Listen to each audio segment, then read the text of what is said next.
Hey friends, before we dive into tonight's story, did you know that nearly 80% of the people who watch these videos aren't subscribed?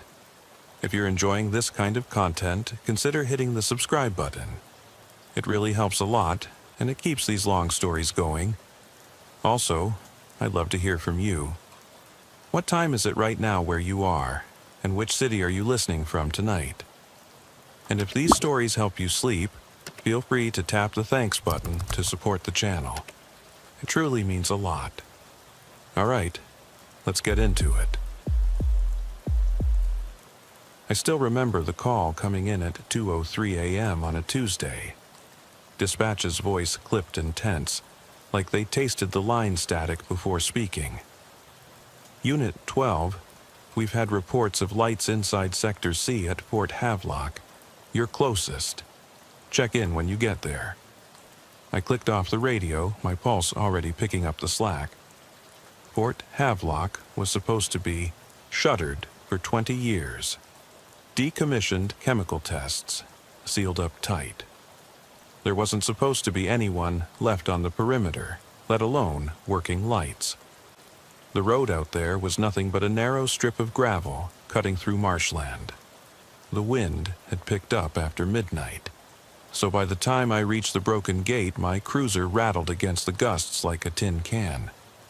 I killed the engine and killed my headlights, leaving the dashboard glow as the only indicator that I was still alive. My flashlight felt heavy in my hand, the beam unsteady against the fence's barbed loops. Every strand of wire looked sharp enough to shred skin, but one section sagged just enough to slip through. I squeezed under and dropped silently into the darkness. The billet buildings sat in a semicircle, their windows glowing faintly like dead eyes reflecting car headlights. My breath fogged in front of my face, each plume lasting half a second before fading into the night. I crouched low, boots sinking slightly into the mud. The air smelled of brine and rust, iron leaching from buried pipes or something rotting beneath the surface. I scanned the buildings one by one, each shadow-driven corner more menacing than the last. No patrol lights, no other cruisers, just me and that low hum, like an animal exhaling through a broken grate. I moved up the gravel path toward the center building, radar radio clipped to my vest, pistol at ready. The concrete walls were fractured, vines climbing like prison bars. I came to the door marked C-3. The fluorescent light above it flickered in pulses I couldn't track, slower than any bulb I'd seen. My radio crackled. Unit 12, status? I hesitated, thumb hovering. I'm on site. No sign of forced entry. Lights must be on internal. The reply was lost in static, but I caught enough to know dispatch was uneasy. Inside, the hallway stretched into shadows, broken tiles crunching under my boots. I swept the beam side to side. I expected empty corridors, maybe a rat scurrying off into the walls. Instead, I saw footprints, barely visible tracks and dust along the threshold. Size 11, mud spattered on the tile, leading down the hall. Whoever was here was careful enough to wipe their hands on their trousers, but they didn't bother with their boots. I followed them, each step echoing off the ceiling like a question shouted in a canyon. At the end of the hall, a stairwell led down. The walls bore stenciled warnings. Caution, chemical residue, but the labels were half erased. My light revealed a slick sheen on the steps, water, oil, I couldn't tell. I descended, each footfall measured so I wouldn't slip or give away my position. The hum grew louder, throbbing in time with my heartbeat. The stairwell opened into a vast maintenance bay. Rows of sealed vaults lined the walls. Heavy doors numbered 1 through 12. Vault 7 was ajar, a sliver of warm light showing inside. I edged closer. The smell hit me first, acrid, metallic, like burnt wires dipped in bleach. My flashlight beam entered the vault and froze. Inside was a crude workbench illuminated by a single hanging lamp, wires dangling like pendants. Tools lay scattered: bolt cutters, pry bars, a small hammer. Underneath the bench, a roll of thick cable snaked into the darkness. On the bench was a notepad, its pages smeared with black oil. I picked it up with gloved hands. The first entry read, Phase 1, Establish Power. Beneath that, a schematic, a hand-drawn generator hooked to an unknown device, labeled Only at Night, Do Not Speak. My radio went dead.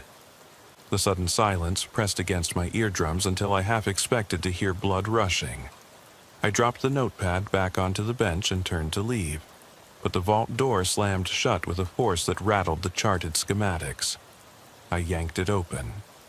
The latch felt stiff, like it had seized under pressure. When I swung around again, the light was off. The hum persisted, but I was alone in near blackness. Flashlight flickering as if protesting. I retraced my steps toward the stairwell, but halfway there I noticed a line of fresh footprints at a right angle, leading deeper into a shadowed alcove I hadn't seen before. Someone had carved a thin path in the wall, a maintenance hatch, now left open, revealing a yellow glow coming from below. I knelt down, the air blowing out in front of my face like a whispered warning. The hatch was just big enough to climb through.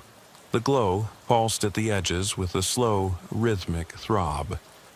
I should have backed away, called wait for backup, drawn an imaginary line I would not cross. But every cop knows the draw of things that shouldn't be on a map. I hoisted myself into the hatch and dropped onto cold concrete in a low-ceilinged crawl space. The throb was louder here, almost tactile as it vibrated through the boards beneath my knees. I edged forward, feeling my way against damp walls slick with condensation. Above me, pipes rattled, and sighs echoed. Ventilation systems that hadn't worked in decades. The passage opened into another chamber, larger and boxy. A generator sat in the middle, its blades spinning slowly, fed by cables jolting with sparks where insulation had melted away. Next to it, a welding torch lay abandoned, still warm enough to burn. The entire room glowed orange, throwing shadows that danced across rusted barrels stenciled "Toxic" and "Has Do Not Enter." I expected the generator to be old, but it was too new, freshly painted, as if installed yesterday. I stepped closer, every nerve firing. The floor around the generator was wet with oil and water mixed, so the footprints I left slipped and vanished in the sheen. I dropped to my knees and rubbed my glove across the floor. No dust, just that slick surface. If someone had been here, they'd left long ago, but the hum said otherwise. Someone, or something, was keeping this alive. I rose and scanned for exits, finding only the hatch I'd climbed down. As I turned back to the generator, the torch sparked to life, its light flaring blue-white for a fraction of a second. I jerked back, heart slamming into my ribs. The operator's gloves lay draped over the torch handle, as if someone had paused mid-task. My flashlight beam trembled as I approached. The gloves were too small for mine, delicate, lined with red stitching. I slipped them on instinctively. The second I flexed my fingers, the generator's hum flickered, stuttered, then steadied into a deeper tone, like a breath exhaled through a tube. The torch flared again behind me. I whirled, gun drawn, but saw only the welding arm, motionless, its tip blistered from use. My radio crackled weakly, the static forming words I couldn't fully catch. Emergency, evacuation, contamination. The hatch latch rattled. My teeth ground together as I aimed toward the sound. Footsteps echoed above, soft and deliberate. The hatch shook as if someone was testing its weight. My pulse drummed in my ears. I whispered into my radio, voice shaking. Dispatch, obstacles. Hatch breach imminent. I need... It cut out. The footsteps paused. Silence. Then a low metallic click, like a lock disengaging. I backed up toward the torch, heart pounding so hard I felt it against my back. The controller panel beside the generator flickered on, screens illuminating in succession, displaying lines of text I didn't recognize, coordinates, timestamps, and a blinking phrase, "Activate before dawn." My breath caught. Dawn was hours away. The hatch creaked open. A sliver of orange light spilled in. I swallowed and squared my shoulders. Whoever or whatever was coming wouldn't catch me kneeling. I stood, gun raised, and watched the bottom of 2 boots descend into the room, their soles fresh, unmarked by mud or dust. The hum deepened into a resonance that rattled my bones.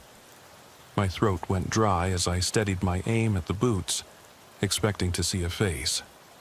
But the moment I locked eyes with the figure emerging into the chamber, everything went black. The generator's throb became a roar in my skull, and I knew then how fragile this place was, how small I was against its secrets. And I wondered, a sliver of thought before darkness swallowed me, whether I was meant to leave at all. I came to on the cold concrete floor, chest burning as though I'd sprinted a mile, despite the fact I'd been standing still.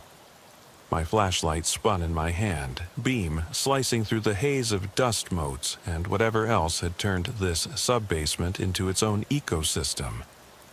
The air tasted of oil and metal, like licking a battery. My ears still rang from that final resonance, and I realized I was staring at the boots, shiny black, no trace of dirt, standing motionless only a few feet away. The rest of the figure remained in shadow. My hand trembled on the pistol grip. "Who the hell are you?" I croaked, voice ragged. No answer. The boots shifted forward, gently, as though testing the floorboards. My stomach nodded. I flicked off my flashlight, plunging the room into the generator's orange glow, swirling shadows that seemed to detach from the walls. The boots moved again, closer to the console. Sparks crackled where the torch lay, tiny arcs of blue and white that cast grotesque silhouettes across barrels stamped with warnings. I risked a glance down the figure's legs. Jeans, dark, tucked into well-polished tactical boots that looked new. Above the knees, fabric disappeared into pitch black, no discernible jacket or shirt, just a void. My mind flagged the absurdity. You can't have a person without a body, and yet that's exactly what I was seeing. A presence without substance. Every instinct screamed run. Climb back through the hatch, race up the stairs, burst into the hallway and scream for help. But my legs felt rooted. Then the flashlight flicked back on in my hand. Somehow. I hadn't hit the switch. Weak beam illuminating dust in fragile waves. The figure's outline sharpened. Slender. Human. Height, shoulders squared. It raised one hand. Even in the low light, I could see the fingers were too long, too slender to be human. It pointed at the console. My heartbeat pounded in my throat. I realized the console screen still glowed, the blinking, "Activate before dawn" message taunting me. The generator's hum had simplified, reduced to a single monotone beat that reverberated through the soles of my boots. The figure's finger pointed insistently at the console, then slowly swept across the readouts. Coordinates I couldn't parse. Countdown timers, schematic drawings of pipes running into the earth beneath Fort Havelock. With a sudden surge of adrenaline, I flicked my beam toward the figure's waist. There was no belt, no equipment, nothing to suggest weight.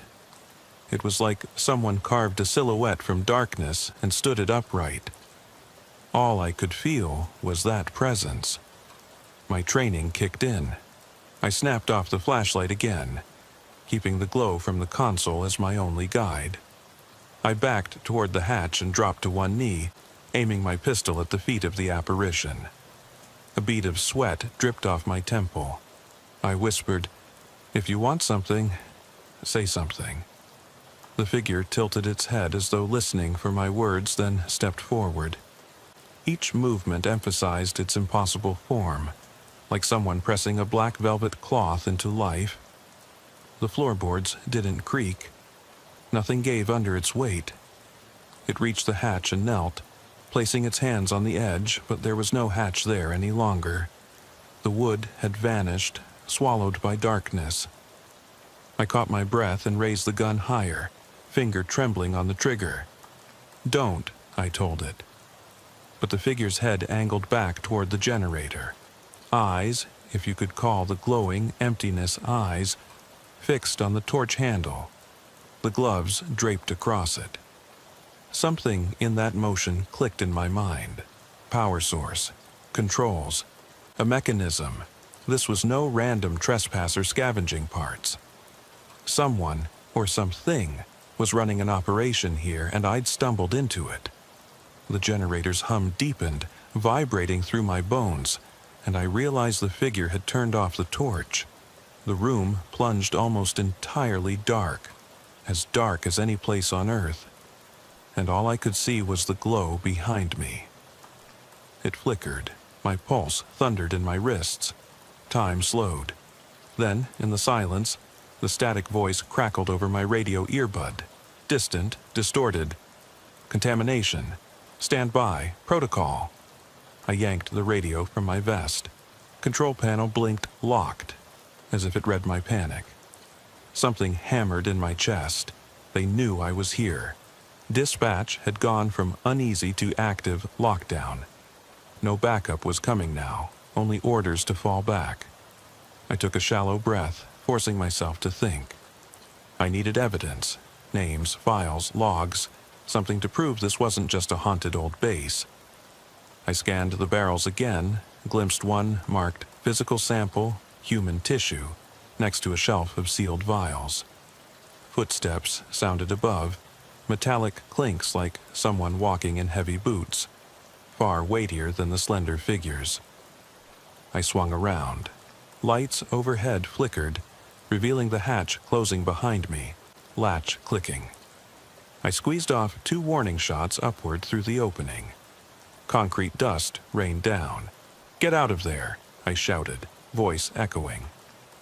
No response. The figure drifted back toward the console, hands emerging to slide across the glass panel.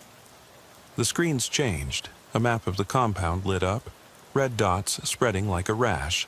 Sector A, B, C, every bunk room lit. Then the dots extended beyond the fence line, marking roads, perimeters, my cruiser's location. My chest tightened. They were monitoring me. The figure looked at the map display, then at the glove-clad torch beside it. It lifted the torch and pointed it at the console as if to sever the power. My head snapped left. Another hatch for a backup generator room gaped open across the chamber. Light spilled from it, blue-white this time. The figure nearly dissolved into the darkness toward that light, leaving only its boots and a ripple in the air. I realized then that I had a choice. Climb through the exit hatch behind it, or stay and gather proof. The hatch behind glowed eerily, the cooler lights from another chamber calling to me. If I followed, I might see who, or what, was controlling this place. But backup might arrive and find nothing but empty rooms. If I ran now, I'd lose everything. My gun hand ached. Time ran out. The generator's hum slowed to a crawl, its throb becoming a question. I took a final breath, voice low. "I'm coming through," and stepped into the blue glow. I paused at the lip of the hatch, the chill of the blue-white light washing over my sleeve as I dropped into the next chamber. The air here was cold, biting, mouthfuls of stale breath that tasted like burned plastic and antiseptic. I hit the floor on my side, knuckles scraping concrete, and rolled to a crouch. Above me, The hatch sealed with a pneumatic hiss, leaving me in near darkness, only that pale glow from the room ahead guiding me forward. I crept along a narrow corridor, walls lined with rows of metal cabinets, each numbered and stamped with warnings. Biohazard, restricted, property of Dode. My boots clicked softly on grated flooring, the echo of each step sounding far too loud. The hum of the generator had followed me through the hatch, a steady pulse that seemed to anchor my nerves. I checked the time on my wrist. 2:47 a.m. Dawn was hours away, and already I was deeper than I'd ever wanted. At the corridor's end, a thick glass door stood ajar, a red emergency light blinking above it. Through the glass, I saw a long laboratory bench, overhead lights casting sterile white pools of illumination. Instruments I didn't recognize, centrifuges, spectrometers, rows of test tubes lined the counters. In the center of the room, under a sealed biocontainer, lay a form wrapped in a heavy canvas tarp, secured with bright orange straps. The hum here was faint, but I could feel it in my bones, reverberating against the shielded walls. I eased the door open and slipped inside. The floor was sticky, coated with a sheen that clung to my boots. My flashlight beam split the tarp's edge, revealing the outline of something humanoid, shoulders, a head, feet bound at the ankles. I forced myself closer, heart thundering. Underneath, the shape was rigid, too symmetrical to be random. My pulse stuttered. I dropped to one knee and brushed the tarp aside. Underneath lay a body, female, mid-20s, uniformed in a faded tactical vest marked Private Security, name tag removed. Her face was pale, eyes closed, lips cracked. No signs of torture, no blood, but around her throat a thin line of bruising suggested strangulation. A small patch on her vest bore an emblem I didn't recognize, a stylized raven encircled by a gear. The canvas smelled of sweat and something sweet, like fermenting fruit. My glove-covered fingertips trembled as I traced the outline of a bruised wrist peeking from beneath the jacket. I swallowed hard and straightened, scanning the room for clues. At the bench behind me, stacks of labeled folders lay half open. I flicked one toward me. Subject, 47A. Status, classified. Origin, Site 47. My hands shook as I rifled through papers, scribbled notes on test results, charts of blood samples, references to psychophysiological response, and neurochemical mapping. I remembered the binder I'd seen in the office labeled Project Eclipse. Something was being tested here. People like her. A low grinding noise made me freeze. The overhead lights dimmed, then flared brighter. My radio static hissed, faint voices whispering fragments. Containment breach. Protocol 3, purge on authorization. I dropped the dossier and scanned the lab. The biocontainer holding her slid open on its own, hydraulic hinges whining. The lid raised, revealing rows of empty slots. Vials missing, specimens removed. Whoever had been here had taken the samples but left the bodies. Footsteps sounded just outside the door, heavy, purposeful. I backed toward the bench, raspy breath visible in the cold air. My mind raced. I needed evidence, but I needed to get out alive. I grabbed one of the folders and stuffed it into my pocket, then swept the beam along the walls for another exit. Behind me, the glass door slid shut with a hiss, sealing me inside. I clicked my pistol's safety off and advanced toward the locked door. My radio crackled again. Officer, evacuate. Immediately. High contamination. Risk. Repeat. The voice sounded close, urgent. I banged on the door with the butt of my flashlight. Let me out. No response. The light above the door shifted from red to amber, then back to red. Behind the glass, I saw movement. A figure in a lab coat, face hidden behind a surgical mask, stepping among the counters, retrieving a metal box from a storage shelf. The figure paused, head tilting as if sensing me. I swallowed and aimed, heart pounding so hard I thought the barrel would shake. No shot went off. The figure vanished behind a rack of equipment. The lights flickered, and when they steadied, the door was open. I hesitated, part of me expecting a trap, part knowing I had no choice. I slipped out into the corridor, gun raised, flashlight in my free hand. The silent figure in the lab coat stood at the far end, holding the metal box. It turned, and in the briefest flash of reflection, I saw the man's face. Dr. Marcus Lang, the Department of Defense physician reported missing 5 years earlier. His eyes, sunken, hollow, locked with mine for a heartbeat before he dropped behind another cabinet. I followed, adrenaline fueling my legs. The corridor branched into 2 tunnels, one ascending, one descending. The metal box hummed faintly, so I chose the descending path, reasoning that deeper might lead to an exit or communications hub.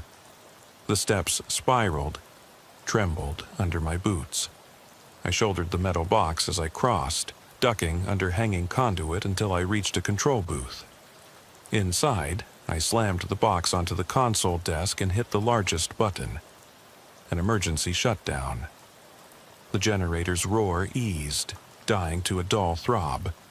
Lights flickered off in sequence, red, amber, green, until only the booth had power. Screens blinked. System failure. Override required. I whipped the top of the box open and found a USB drive taped inside, scrawled 47A data dump. I shoved it into a slot on the console. Files loaded. Video feeds, logs, audio recordings. I watched in horror as the camera on Vault 7 recorded my arrival. Then cut to Agent 47A, strapped to the bench, monitors showing neurochemical responses as toxins were injected. I saw her eyes dilate, body convulse, then lay still as data streamed across screens. I swallowed bile as I realized it had all been recorded. Proof of the murder. Proof of the experiments. The booth door clanged open. Lang's boots echoed on the catwalk. I spun, pistol drawn, drive in hand. He stood at the hatch's entrance, face contorted with rage and something unreadable. He raised a hand, but it wasn't human. Pulses of dark energy flickered around his fingers, as though the neurotoxin had transformed him. The generator's shutdown had triggered his final stage. I descended the ladder into a sprawling maintenance bay built into the earth itself. A cathedral of rusted I-beams and catwalks draped in shadows. The emergency lights overhead flickered erratically, casting jagged patterns across the walls that made the entire chamber feel alive, pulsing with breath. My chest ached with every step as I crossed the grated floor toward the far wall, where a series of heavy doors marked "Authorized Personnel Only" lined the concrete. Each door bore a small observation window smeared with grime.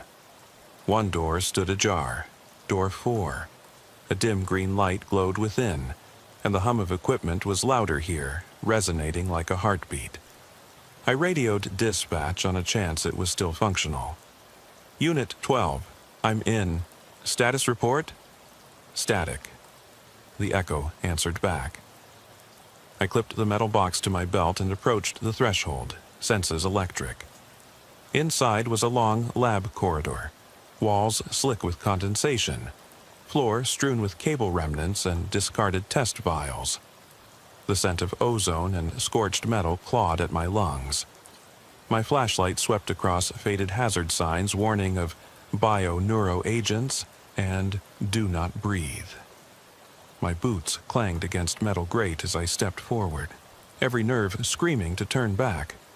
But I drew in a steadying breath, tension spooling in my chest, and kept moving, pistol raised.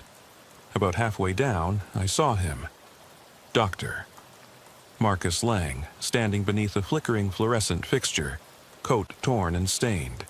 His face, half lit, revealed a smile too wide, wet with anticipation.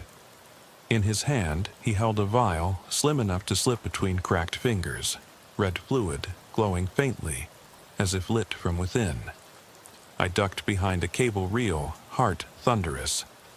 He hadn't noticed me. I edged forward, careful not to disturb the litter of broken glass and papers. A sheaf of documents lay scattered on a lab trolley. Subject 47B, interim report. Neuroreactive agent. Protocol 3 initiated. I grabbed a handful, stuffing them into my pocket as I sidestepped around a coil of exposed wiring. The corridor ended at a reinforced steel door labeled Control Room.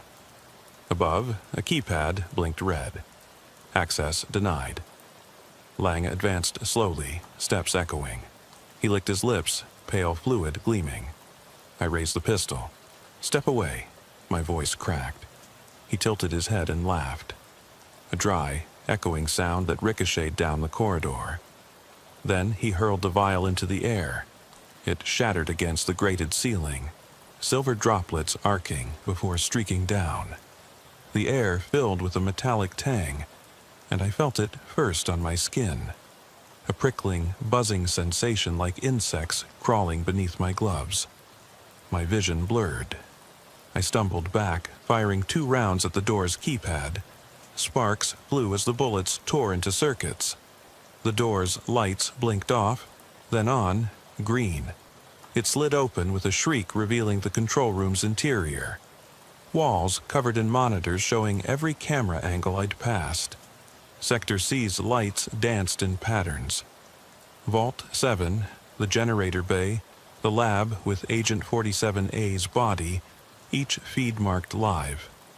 Lang seized the moment and lunged forward, arms outstretched. I swung the pistol and slammed the butt into his shoulder, knocking him off balance. He howled, and the grin on his face widened into something bestial. I backed into the control room and slammed the door shut, jamming my boot under the frame. Monitors flickered, controls glowed under my flashlight. Alarms from the corridor spilled through the sealed door, klaxons of final lockdown. I slammed a hand to the largest console, screens morphing to a hatch control interface. I punched emergency override. The screen prompted, enter override code. I dredged up the numbers from the earlier schematics. 4319. The screen hissed, gates unfurling on a 10-second countdown. I glanced at the monitors. Lang's reflection flickered in the hallway feed, advancing on the door. 1098. I hit confirm and heard hydraulic pistons roar. A panel slid aside beside me, revealing a narrow vent shaft just large enough. I ripped off the grill plates and peered inside. Darkness and ductwork. Below, the corridor lights glowed faintly as Lang reached the door, hammering it with gloved fists. His form was warped, slightly elongated, his eyes reflecting the red of the monitors.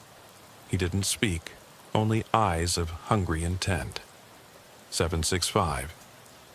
I cut open the metal casing with my knife, pried my fingers through. The slot led down into the grating.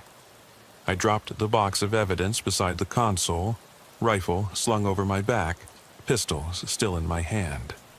At 4 seconds, I swung my leg into the vent, kicking off with all my weight. 3-2-1. The floor beneath the control room's monitors dropped away in a roar of hydraulics, revealing a spiral drain well that claimed the entire room. Screens, consoles, and the evidence box tumbled in. The steel doors slid shut, sealing the chamber I'd just left and trapping the proof inside. I hung from the vent's lip, my chest burning, fingers raw. Below, I heard the generator bays roar and a distant crash as steel and glass smashed. I stared down as the control room imploded into darkness. My mind reeled. That evidence, Agent 47A's video, test logs, neurotoxin data, was gone. Langa's figure appeared behind me in the vent's reflection on a shattered monitor shard, his grin impossibly wide. He reached for me, fingers gliding over the metal edge, and hissed through the slits of his mask, words warped by static. Containment secured, protocol complete. I hauled myself forward into the shaft, dragging my boots through slick grime as I crawled into silence. My radio crackled one last time, a voice distorted. "Unit 12, do you copy?" I swallowed, voice trembling. "Copy." "Extraction, sector clear." No response. The shaft ended at a grated door leading to the outside drainage culvert. I forced it open, stepping into the cold night air, damp grass beneath my boots, clear starlight overhead. I tasted freedom on the wind, but also ash and regret. The hatch in the ground closed with a soft click behind me. I stood in the marsh, chest heaving, uniform stained, stripped of certainty. The control room had vanished, my only proof swallowed by hydraulic steel. But deep in my pocket, one folder remained untouched. The original Project Eclipse binder's single page I'd rescued. It contained only schematics of the generator wiring and a notation. Location, Fort Havelock sub-basement control node. No footage, no test logs, no vials, just a map and a single line. Subject 47B, failed containment. I radioed in my coordinates. Dispatch asked my status. I said, "I'm okay, but I'm not done." I pressed my back against the damp embankment beside the culvert exit, waiting for my heartbeat to slow. The marsh grass whispered around me in the pre-dawn chill. Every sound felt amplified, the distant crow of a rooster somewhere to the east, the low drone of insects still active in the night's final hour. My uniform, coated in grime and slick with oily residue from the sub-basement, clung uncomfortably to my skin. I checked the binder in my pocket, the single schematic page from Project Eclipse, edge frayed, ink smudged from moisture. It was my only physical proof that anything had happened here. Dispatch's silence on the radio unsettled me more than the looming morning light. I tapped the mic again. "Unit 12 to dispatch. Extraction ETA. I need confirmation." Static, then a faint click. "Unit 12, copy. Extraction team en route. ETA 30 minutes. Relief and dread washed over me. 30 minutes in these fields meant sunrise. If Lang, or whatever he'd become, pursued me across open ground, I had no cover out here. I hauled myself upright and surveyed the horizon. The compound's chain-link fence was visible about 200 yards away, rising like a thin line against the dim sky. Beyond it, gravel service roads crisscrossed the grass toward the gate where I'd entered. I tightened the binder under my arm and started running. Boots heavy in the wet soil, gun still drawn should I encounter any figure or flicker of movement. Halfway across the marsh, I kicked a mound of earth and nearly pitched forward. My lungs burned. The cold air felt like shards in my throat. The generator's silent hum had been replaced by a ringing in my ears. Each thump of my heart jolted me toward the fence. I glimpsed shapes flickering through the fence's chain. Figures moving beneath the still-lit floodlamps of the compound's outer perimeter. Shadows long and strange, too uniform to be wildlife. I slowed for a second, chest heaving, eyes squinting against the dying darkness. One shape strode along the fence line, boots clacking on gravel, silhouette too tall, too rigid. It paused at a corner post and turned as if sensing me. My pulse spiked. I ducked behind a low rise of grass. The figure remained still, facing north, shoulders squared. For a moment I thought it human, then realized the outline was wrong. Jagged, uneven, flickering as if static surrounded it. I risked a glance. No visible face, just darkness where any features should be. It lifted an arm, thin, elongated, and pointed toward me. A mechanical whir rose from the compound's floodlight mechanism as lamps swiveled to illuminate the marsh in scarlet glow. The fence post's shadow lengthened into the field, stretching toward me like a hand. My gut seized. I turned and ran again, boots churning marsh and clutching at the grass. The binder slipped, flipping open. The schematic scattered pages across the wet ground. I dove after them, snatching the loan sheet back with trembling fingers. A bleat of alarm echoed from behind me. The floodlights had locked onto my position. The fence's perimeter camera lights clicked on, rotating to track my movement. I scrambled to my feet, heart in my throat, and plunged through the fence's sharp gap. Barbed wire rasped against my uniform. I felt tiny cuts on my forearms. The gravel road felt solid beneath my boots. I paused to catch my breath only long enough to realize the shadow figure hadn't crossed the fence. It stood just inside, haloed by red light, watching me. Then it vanished. Ahead, I could see the open gate where I'd entered. Beyond it, the dark outline of my cruiser. I sprinted toward it, arms pumping, the binder pressed to my chest. Gravel sprayed behind me as tires roared. I reached the gate and shoved it open, stumbling onto the road. My Ford Explorer idled where I'd left it. Doors unlocked, protocol abandoned in my rush to investigate. I tumbled inside, slammed the door, and jammed the schematics into the passenger seat before firing the engine. Headlights cut through the red glow of the floodlamps as I backed through the gate. In the rearview mirror, I saw the barrier doors slide closed. First the outer gate, then several sections of fencing falling into place like shutters on a window.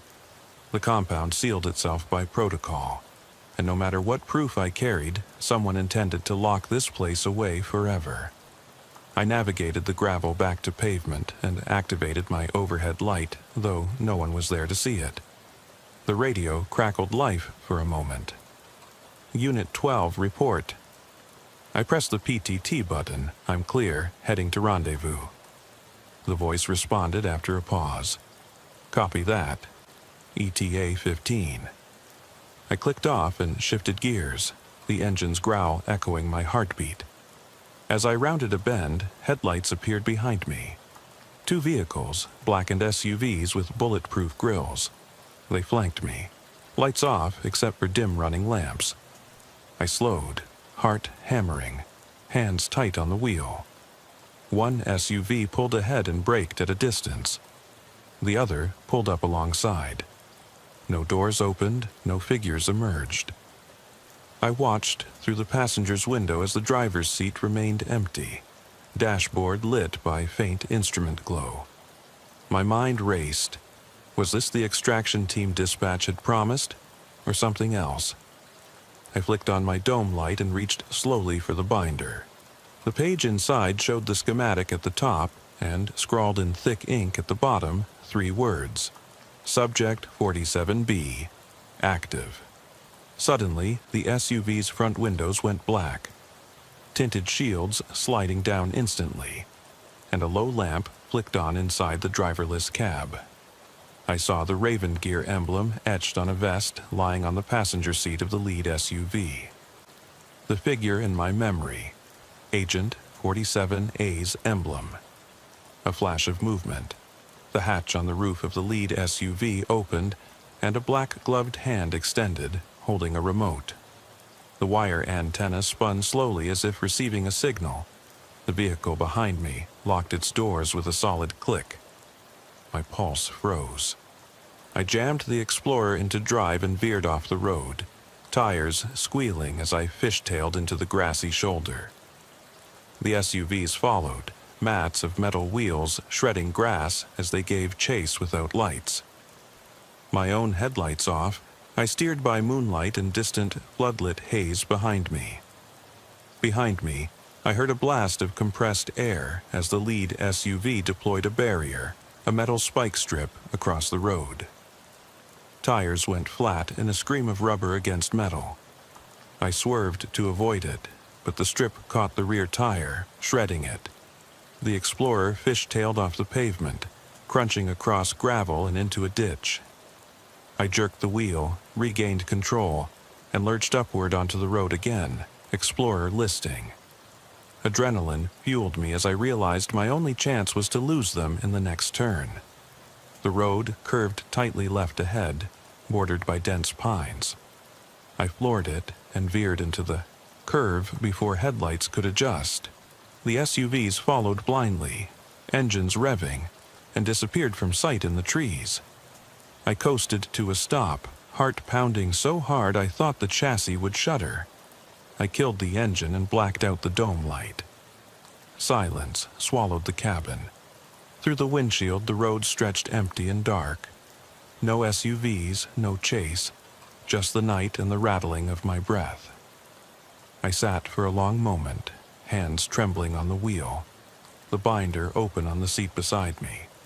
The schematic glowed faintly in the dash lights, its edges curled. Below the map, the words danced. Active. I reached for my radio. Silence. I turned it on and off. Nothing. I realized then that dispatch's reassurances meant nothing. I was alone, stranded on a back road, knowing that someone, or something, had control of the compound and its secrets. I slid out of the Explorer, binder in hand, and closed the door quietly. The forest air hit me, cold, sharp, smelling of pine and damp earth. My uniform felt heavy, soaked with oil and sweat, my gun weightless and useless against what's coming. I tucked the binder under my arm and stepped off the road into the trees, boots sinking into the loam. Every instinct screamed to run back to a safe zone, but I knew safe zones didn't exist anymore. Only the hunt. As I vanished into the undergrowth, headlights flickered at the road's edge, searching. But the night swallowed me whole. In my jacket pocket, the schematic pressed against my ribs, a silent reminder. Site 47 wasn't abandoned, it was alive. And so was I, burdened with knowing that Fort Havelock's forbidden heart still beat beneath the earth, calling out for its next chapter. I kept moving. The forest grew denser, shadows thicker. The last thing I heard was the distant rustle of a branch snapping, too deliberate to be wildlife. I froze, scanned the darkness, heart pounding. The silence answered. I exhaled, chest heaving, and slipped deeper into the pines, carrying nothing but a single sheet of paper against the cold. I moved through the pine thicket with deliberate quiet, each footfall measured against the soft earth. The schematic's corner dug into my side as I slipped my hand inside my jacket to keep it close. Dawn had not yet broken, but the sky was no longer black, an inky slate that shifted toward bruised purple. Every rustle around me sounded like pursuit, every snap of twig like a warning. My lungs burned as I pressed deeper into the woods, winding between trees spaced too evenly to be natural. The binder felt hot against my ribs, as if the paper itself burned with secrets. I paused beside a fallen log, chest heaving. In the distance, the gravel road curved through a gap in the trees, the way back to civilization, or what remained of it. I stared at that open corridor, mind torn between flight and the compulsion to expose the truth. I unzipped my jacket and pulled out the schematic. The words, Subject 47, Be Active, glowed in the dim light of my flashlight. Below that, someone had scrawled another note in hasty black ink. Phase 4, Initiate Recall. My heart thundered. Too many phases had already been completed. Too many lives sacrificed under Fort Havelock's buried halls. But recall? That meant withdrawing something, bringing it back, or calling someone back. A breeze stirred the pines, carrying an acrid scent of smoke. My head snapped up as a column of thin gray smoke curled above the treetops from somewhere east of the compound. I stood, pressing my back against the log, weighing my options. If I ran back to the road, I might flag down passing traffic or encounter the waiting SUVs. If I circled around toward the smoke, I might find survivors, or more victims. I pocketed the schematic and crept forward, choosing the path toward the smoke. Under a canopy of ancient pines, dew clung to needles, dripping onto the forest floor.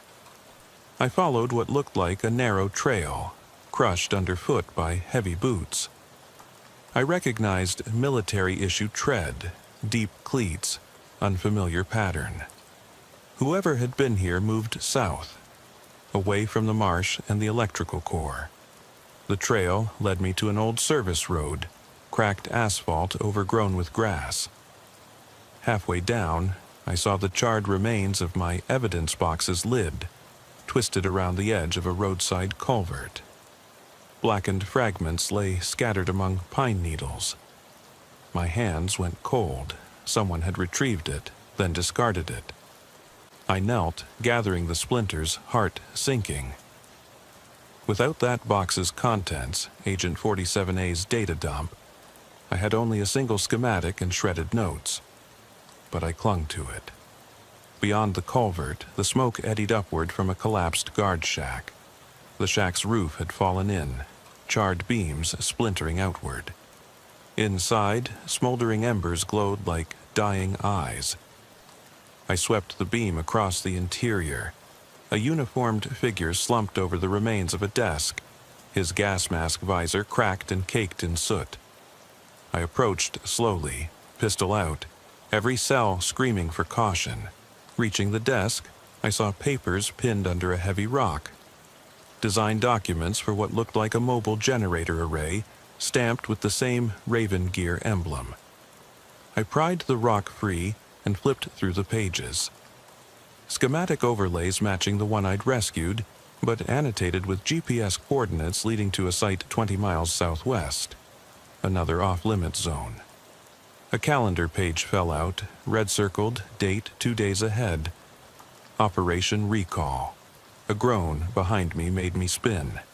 The man in the corner shivered, then sat up with a start. His uniform patch read, DOD Field Unit. He wiped soot from his mouth, graying stubble catching the light. His eyes were wide with disbelief. "You survived," he rasped. I lowered my pistol. "How many are left?" I asked, voice raw. He stared at the calendar page, voice trembling. "Phase 4 begins in 48 hours. They're calling back all active subjects, including you." My blood ran cold. "Subjects?" I swallowed. "I'm not." He coughed, shaking his head. "Nobody is safe. They've perfected the agent. It's not just neurotoxic, it's Seraphim-based. Integrates with memory centers, reprograms them. Subjects aren't just test beds anymore, they're field operatives." My mind reeled. The woman in the lab, Agent 47A, was only the beginning. Phase 4 meant deployment. The figures I'd seen, those impossible silhouettes, they were not ghosts but active agents, engineered from those test subjects. Above us, the sky lightened to ash gray. I closed the distance and ripped the calendar from the papers. The date was 2 days hence. My hands shook as I folded it. "If they deploy in 2 days," I whispered, "we have to warn someone." He coughed again, blood spattering on the desk's metal edge. "Dispatch, they're compromised." He tapped the schematic on the desk. "This is the only way to prove it. But by the time you get it where it needs to go, they'll be waiting." I crumpled the notes in my fist, heart hammering. The smoke from the guard shack curled upward, a silent requiem. The forest seemed to hold its breath. In that moment, I realized how small I was. One veteran trooper carrying a torn schematic against an operation that spanned decades, stretched across states unknown. I stood, voice firm. "Then we go to those coordinates. We stop Phase 4. He looked at me, eyes dimming. "If you go, you won't come back." I didn't answer. I pocketed the calendar and schematic, shouldered the charred rock, and strode toward the service road.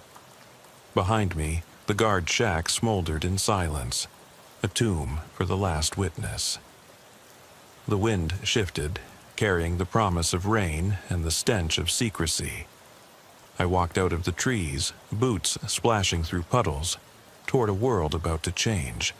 And I carried with me the last proof of Fort Havelock's forbidden truths, bound in ink and fire, ticking down to a reckoning no one could ignore. The rain began as a whisper on the pine needles, a soft patter that grew into a steady drum against the forest canopy as I emerged onto the cracked service road. The air was colder now, sharpened by the coming storm. I tightened the collar of my jacket and glanced back at the dark tree line, where the guard shack smoldered its last embers. A low rumble of thunder answered, as though the sky itself was warning me to turn back. I checked my watch, 5:18 a.m. Dawn would break within the hour. 2 days remained before Phase 4. I stuffed the folded calendar and the schematic into my cargo pants. Proof of everything I'd uncovered: the active test subjects, the neurochemical experiments, the deployment plan. Without external evidence, this lone page of Project Eclipse would have to suffice. My Ford Explorer was parked 50 yards down the road, tires half submerged in a muddy ditch. I jogged toward it, boots sloshing through puddles. In the rearview mirror, vague shapes moved beneath the tree line. Agent silhouettes waiting, or perhaps hunting. I hurried, shaking off the sensation that unseen eyes tracked my every step. Inside the Explorer, I left the engine running low and toggled the dome light to full. I spread the schematic on the passenger seat and tapped the screen of my city-issued phone, dialing dispatch. After 3 rings, Lieutenant Foster answered groggily. "This is Unit 12, I said, voice tight. "I have actionable intel on unauthorized human experimentation at Fort Havelock." "Jesus Christ," Foster muttered. "You're alive? We lost contact hours ago." "Extraction team never showed." I ran a hand through my hair. "I've got 1 page of Project Eclipse data, deployment scheduled for 2 days. Phase 4, operatives fielded, neurochemical weapon integrated." Silence. Then, "Fort Havelock is sealed off. Government jurisdiction. We can't just waltz in there. There are civilians scheduled on that flight path, charter planes, medevac helicopters. They'll be exposed." I leaned closer to the phone. "You need to call Chief Hargraves, mobilize a federal task force. Section 702 clearance, now." "Unit 12, you sound," he began. "I'm the goddamn evidence," I barked. "Or I'll go public. Local press, journalists, I'll burn this place down." He sighed. "On it. Stay put and stay safe." He hung up. I exhaled hard and studied the schematic. Project Eclipse. The neural interface harnessed barometric charge generators to amplify chemical dispersal across a test sector. Fort Havelock's forbidden grounds were never about old Cold War research. They'd become the launch pad for a living weapon. The agents I'd glimpsed weren't ghosts, they were soldiers. I yanked the Explorer into gear, tires spinning off the muddy verge, and headed for the county line. The road curved through farmland. Corn stalks bowed under the rain. My headlight beam caught a figure in the field, tall, dark, half-turned, watching. I swerved, brakes squealing, and the figure vanished into the corn. My pulse hammered as I barreled on toward the highway. At the state line, I flagged down a trooper's cruiser heading the opposite direction. The trooper, patrol stripes on his sleeve, rolled down his window. He'd seen my badge from the running lights. I nodded. "You need backup?" I passed him the schematic. His eyes widened, brows lifting. "Feds already en route?" he asked. I nodded again. He jumped in behind me as I peeled back onto the highway, siren and lights off, urgency our only beacon. We made contact with State Police HQ at 5:42 a.m. The dispatcher relayed the FBI had activated a no-fly zone over the region. Local law enforcement on standby. Mayor's office notified under classified protocol. Phase 4. Weasel words echoed in my mind. 2 days until deployment. 2 days before the first neuroagent operatives hit civilian territory. I drove through acres of farmland. Black skies overhead, farmhouses shuttered against the storm. The trooper rode shotgun, radio crackling with vague chatter.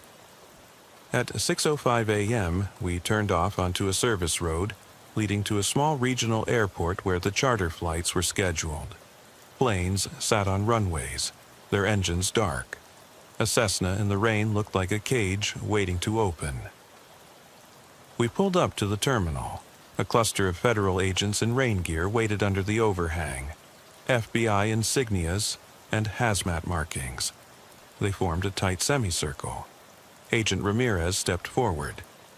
Unit 12, we briefed the Secretary of Homeland Security. We have 48 hours to neutralize any threats. Your intel will get us in. I handed over the schematic and calendar. Phase 4. Everyone listed as 47B or similar is active. We need to raid the secondary site. Coordinates on that page, before anyone is deployed. Ramirez studied the schematic. Command is authorizing entry under emergency provisions. We mobilize tonight. He nodded to 2 hazmat trucks rolling up. Suit up. We leave in 2 hours. I stepped back under the rain and watched the storm clouds race across the tarmac. The rain was heavier now, pooling under my boots. Time narrowed to the ticking of a cryptic calendar. Tomorrow was too late. The day after, worse. I closed my eyes against the downpour, voice low. Make it count. Ramirez placed a hand on my shoulder. We will. Lightning cracked overhead, illuminating the runways and the distant silhouette of Fort Havelock through the storm. Then darkness reclaimed the sky. I turned toward the hazmat trucks, heart stuffed with dread and determination. The storm was here. So was I, one tarnished trooper buried in bureaucracy and secrets. But at dawn tonight, we would breach that compound again, this time with federal authority, and face whatever had been unleashed. And somewhere deep in the old bunkers, the hum of hidden generators would tremble as Phase 4 drew nearer, counting down to an operation that could not fail. The black SUVs rolled in low behind the hazmat trucks, their engines rumbling like distant thunder as we ascended the access road toward the secondary site coordinates. Rain slashed against the windshields. Wipers fought in frantic arcs to clear the glass. My hands shook on the steering wheel, more from anticipation than cold. As I recited the partial schematic in my head, every line burned into memory. Generator bays, sub-basement control nodes, that hidden hatch we'd breached once before. 2 days stood between us and Phase 4. Tonight, we had to stop it. Agent Ramirez climbed into the lead hazmat truck and barked into his radio. Alpha Team, prepare for insertion. Bravo, stand by to secure the perimeter. Unit 12, you're with me. Keep that schematic close, no digital copies. He turned and met my eyes through the rain-streaked glass. You ready, trooper? I nodded, swallowing hard. Inside the cab's dim green glow, we donned airborne level B suits. Heavy, claustrophobic nylon that sealed our bodies in plastic. Exhalations fogged the tiny face visor until I saw only my own wide eyes reflected back. I checked my pistol, still loaded with the hollow points. And no movement detected. Relief was brief. One console flickered red, indicating an override attempt. The briefing files flashed on another screen. Remote reactivation, unauthorized. My heart sank. Someone else was fighting this shutdown, from outside the compound or inside. The schematic in my pocket felt heavy. Without warning, the entire room went dark. Emergency red lights that barely pierced the gloom. The generator hum behind the sealed door resumed, low and steady. "They've got a backup power source," Ramirez growled. "Full lockout failing." The trooper beside me hissed, "We need to jam the remote signal. Communications uplink must be blocked." He sprinted to a console in the corner marked Comms Matrix. Wires rattled as he yanked connectors free. Screens died one by one. The dispersal chamber feed faded to static.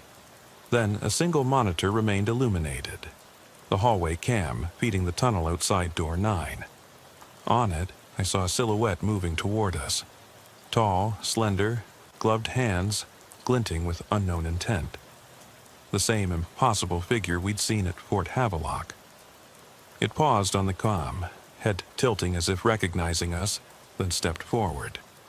Ramirez turned to me. "We've got maybe 30 seconds before they reboot from a secondary uplink.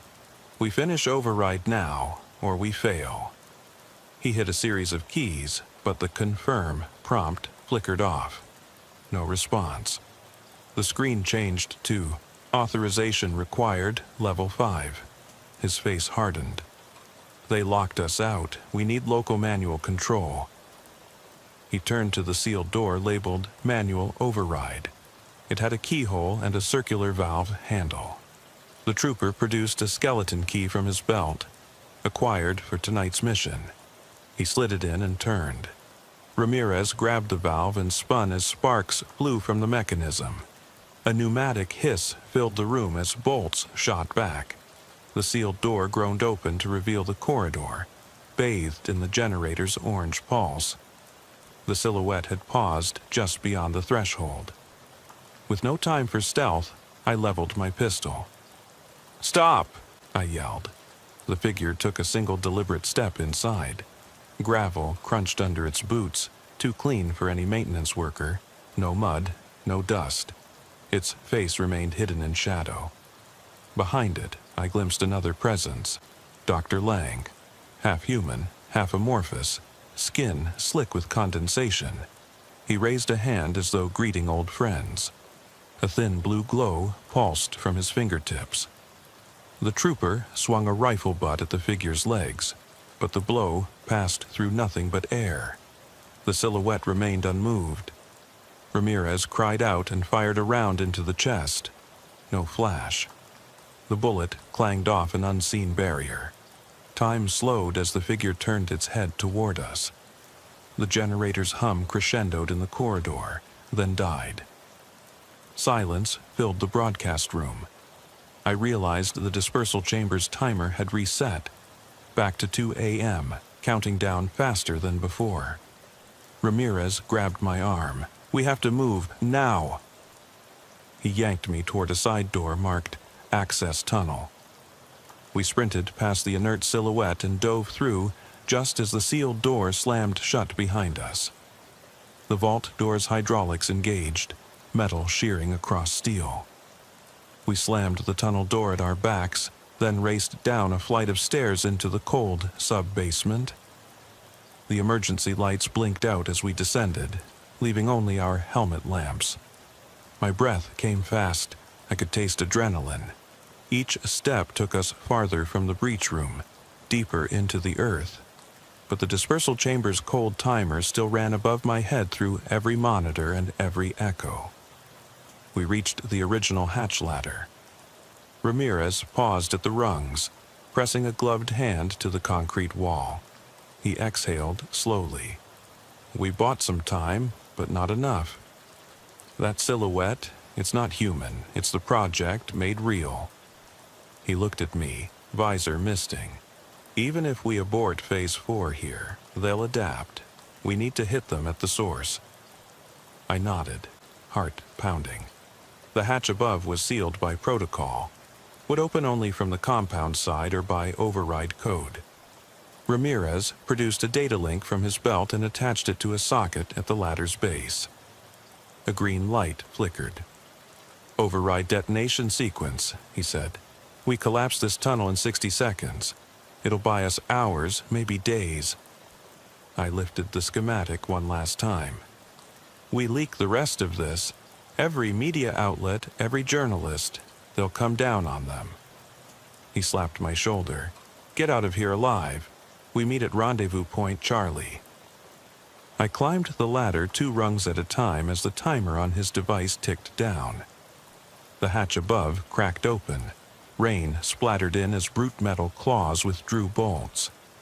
I crawled through, slamming it shut behind me and yanking the chain to clamp it tight. A muffled roar shook the ground. Behind me, the sub-basement collapsed in a thunder of concrete and metal. I didn't look back. I raced for the fence line, heart pounding, as the compound's generators groaned in protest. Above the storm-dark sky, a single floodlight flickered and died.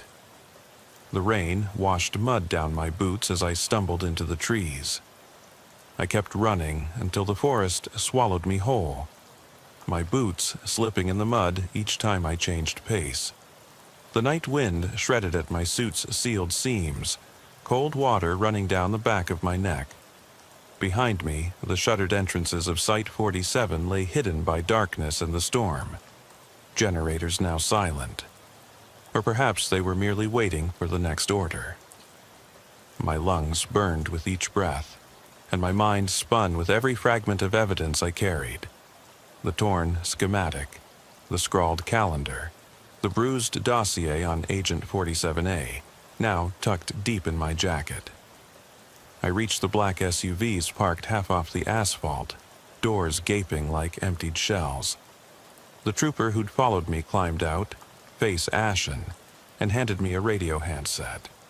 Only static answered. We glanced at each other, gloves dripping, and without a word, I dropped to one knee and rummaged in my cargo pocket for the single sheet of paper I'd rescued from the guard shack's charred rubble.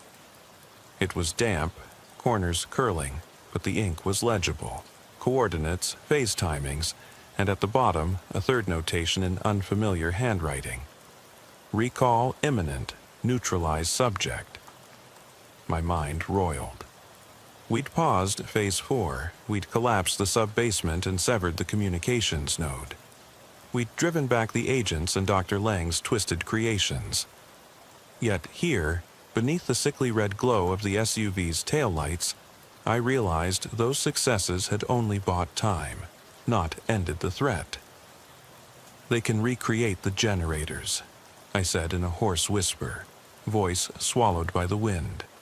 They'll just start again at another compound, with another Phase 0. The trooper watched the sky, dark even through the thin gray clouds. And the subjects, he murmured. They're in the wild now. Somewhere out there, 47B and its siblings are active. His words were a verdict. The innocents afflicted, turned into weapons for a secret war. My hands trembled as I closed my fingers around the paper. The rain spattered across its surface, smearing the edges of the ink, but the warning remained stark. Recall imminent. The very phrase rang like an echo in my skull. Was I among those recalled? I rose, pressing the paper against my chest, and scanned the tree line. Somewhere beyond, I knew the outline of a lone figure weighted in the shadows. Agent silhouette renewed by the storm, watching for me, ready to execute Phase 4's final directive. No law enforcement protocol could bulletproof a man against a command buried in his own neurochemistry. I felt the binder's weight at my side, a feeble shield of paper and ink against a conspiracy that would not die. I activated the SUV's headlights and signaled the trooper. We head south, I said, voice low. We find every off-limits site within a 100-mile radius. We scatter the evidence, warn everyone. They're moving fast, too fast for protocol. I slid behind the wheel, engine rumbling in the quiet storm. The trooper climbed in beside me.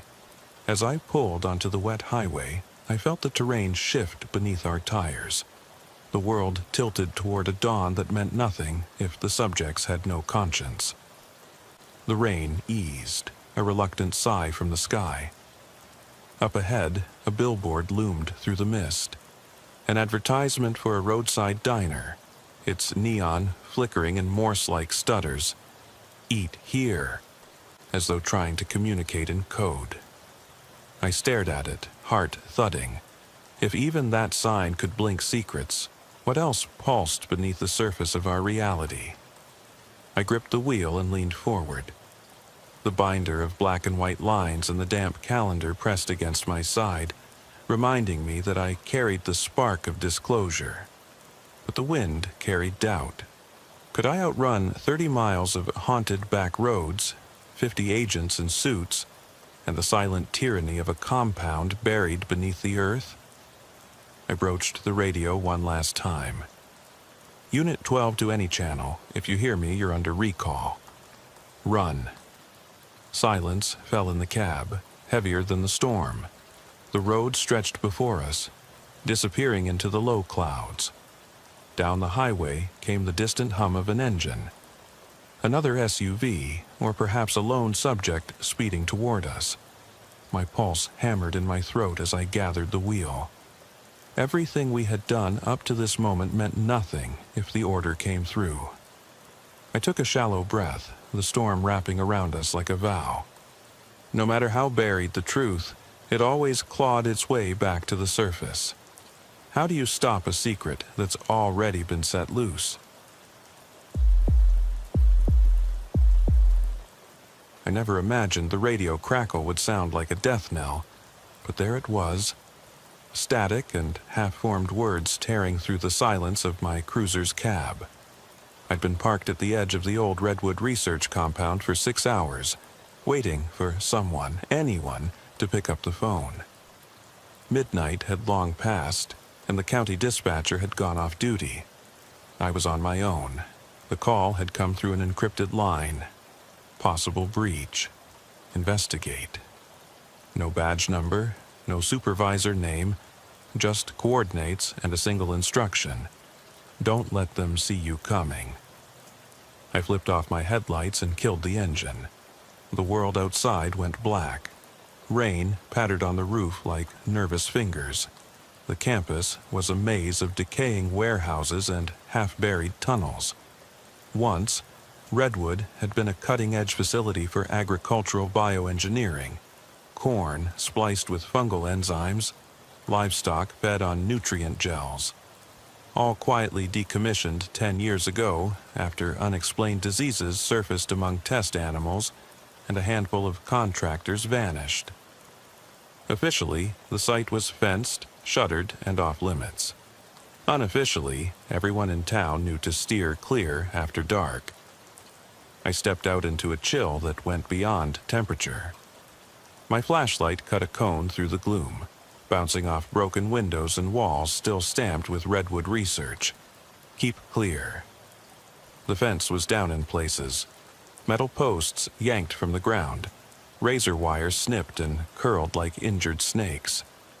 I slipped through one gap, crouching low, every sense on edge. I felt watched.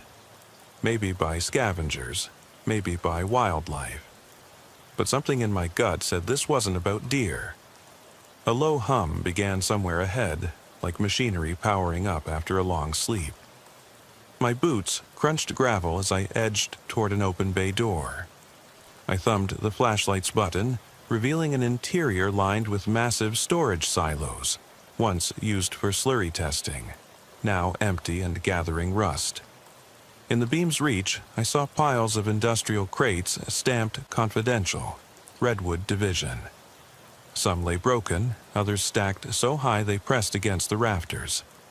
Between two crates was a slick of dark liquid, gleaming in the light. I knelt, pressed my glove to it. It was warm. Adrenaline flared. Someone had been here recently, maybe still here. I radioed dispatch, but the handheld squealed back static. I pocketed it, trading the limp radio for the comfort of silence. I should have called for backup, but if I did, they'd know I'd gone off the grid. If someone was closing in on Redwood's buried secrets, I was the only one who could stand between them and whatever, or whoever, they were after. I followed the hum deeper into the cavernous hall, past crates and abandoned forklifts with shattered windshields. Old safety posters peeled from walls. Eye protection required. Hazmat zone. No unauthorized personnel. The messages felt ironic now, stretched thin by rust and rot. Every so often, my beam illuminated footprints. Heavy, tire tread prints in mud tracked in from the outside. They led toward a side corridor, the door to which lay torn from its hinges, its frame splintered as if something huge had forced its way through. Inside that corridor, the air smelled of vinegar and old antiseptic. Overhead, a single dangling light flickered, on, off, on, casting the walls in strobing shadows. The hum pitched higher, like a turbine revving up for an impossible task. My heart thudded so hard I thought the walls might tremble in response. I swallowed, blurred breath, steam in the beam, reminding me I was alive.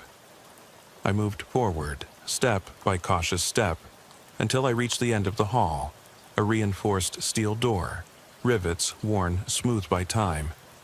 An electronic panel hung beside it, its wires severed.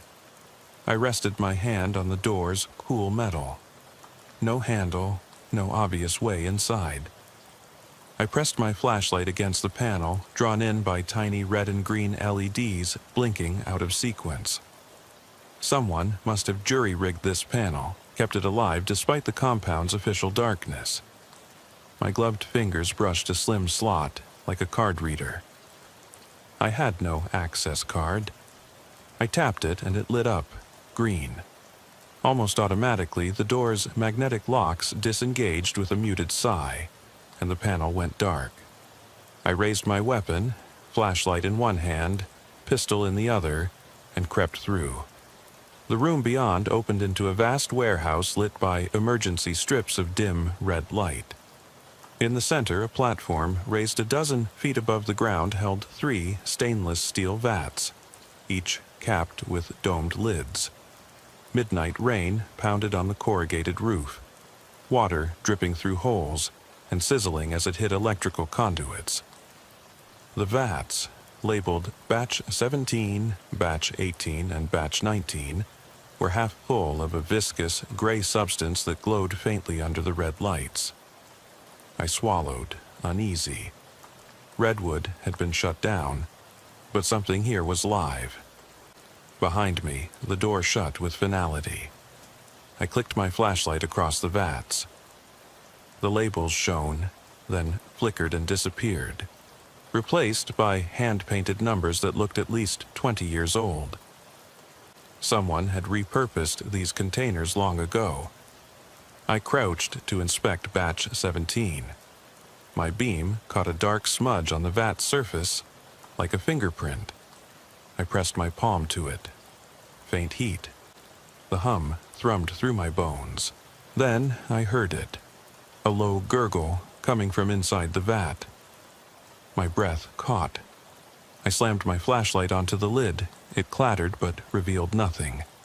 The gurgle rose to a wet, choking sound. I shone the light through the translucent walls. Something moved inside, something alive.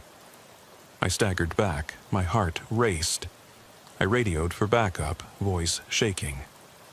No answer. Rain hammered harder. Overhead, a fluorescent tube popped, plunging the room into near blackness. The emergency light sputtered. In that split second, I thought I felt a presence behind me, a cold exhale on the back of my neck. I spun, flashlight sweeping the shadows. Nothing. Then the vat's LED glow shifted from sickly green to pulsing red. My pistol hand trembled. I steadied my breath, forced my fingers to unclench. The vat's lids began to slide open, slowly, mechanically. Steam hissed out, carrying a stench of rusted metal and rotten vegetation. The gurgle became a rasping cough. I shone my light down into Batch 17. Floating just below the surface was something human-shaped, its face pressed against the inner wall, eyes open, staring dead at me. I fired once, into the vat, and the bullet pierced the steel with a shower of sparks. The shape jolted, sank deeper with a rippling wave that threatened to overflow. I dropped to my heels, revolted and terrified. I looked for the emergency stop, no obvious switch. Panicking, I backed away and crashed into a metal support beam. My shoulder slammed against the jagged edge. Pain flared like fire. Chunks of rust rained from overhead as another tube popped. The vat's lids clanged shut. The gurgling stopped. The red glow faded back to green. I lay on my side, breath ragged, pistol forgotten. Then the vat's lights died completely. Total darkness, broken only by distant thunder. In the black, I heard something drop to the platform floor, a thud, soft but definite. I strained to see or hear more. My radio crackled to life. Unit 8, report. Do you copy? I choked out. I need extraction. Now. Silence then. Copy. ETA 2 minutes. I crawled away from the vats, shotgun voice tight in my chest. What the hell? What is this place? No answer, just that static lull. The hum cut back in, faint again, as if restarting. My flashlight lay on the wet concrete, its beam flickering. I crawled toward it, and the red emergency lights overhead kicked back on full force, burning my retinas. In that glare, I saw fresh footprints leading away from the vats, heading toward a side door marked Exit Only. I tried to stand, my legs buckled. Pain shot through me. I glanced back at the vats one last time. No shapes behind the steel, only the dripping sludge and the faint echo of that human rasp. Then I pulled myself forward, each step by agony, each breath a prayer. The exit door was just ahead. I reached for the handle and froze. Someone had scrawled a message in the wet fog on the window. Stay out. But beside it, in smaller letters, fresh and stiff with congealed sludge, or next. I hadn't planned on coming back, least of all in person, but the lieutenant's voice on the encrypted line left me no choice. He sounded hollow, frantic. Merritt, we've got movement at the old Langford airfield bunker. You're the only one I can trust to get eyes on it without tipping off the wrong people. Langford had been shuttered after the Black Rain incident of '09, when a squad of National Guard trainees fell ill with a hemorrhagic fever that wiped out half of them before the CDC warned everyone to evacuate. The governor declared a state of emergency. The Pentagon cordoned the place off under Martial Law Order 988, never publicly rescinded. Local patrols reported strange lights and low-frequency hums coming from the perimeter. Nobody in Crestwood would drive past after sundown. The only clear route in was the service road through Miller's farm, where the corn drew in fog like a magnet. I left my car 20 yards from the chain-link perimeter. The wire was intact, topped with 3 strands of concertina razor ribbon that glinted viciously in my tack light. Crouching low, I found 2 cuts in the bottom rung, fresh, clean. Someone wanted me to slip through unnoticed. Inside the fence, crushed grass led across gravel and toward the main blast doors, half buried in earth, bearing faded warnings. Biological hazard. Unauthorized entry will be prosecuted to the fullest extent. The road was littered with broken bottles, animal bones, and scraps of what looked like flak jacket sheeting. I stepped over a half-burned tire, heart thudding. The bunker doors yawned open just enough to slip through. Beyond them lay a descending ramp, slick with moss and algae, curving into pitch black. I pinned my light against my chest and drew my pistol, finger resting on the trigger guard. Each step down felt like falling into a coffin. The air carried the tang of iron, old blood or spilled chemicals, and the walls dripped overhead. My boots echoed on concrete as I sighed, I screamed, and fired the pistol, point blank into the tangle. bullet fragmented, but the wires quivered on, still alive. I grabbed my flashlight and smashed its head into the control panel by the door. Sparks flew. The emergency lights cut out. Total darkness. Only the hum and that slow pulse. I backed against the wall, breath coming in ragged gasps. I heard footsteps, slow, deliberate, approaching through a heavy metal barrier.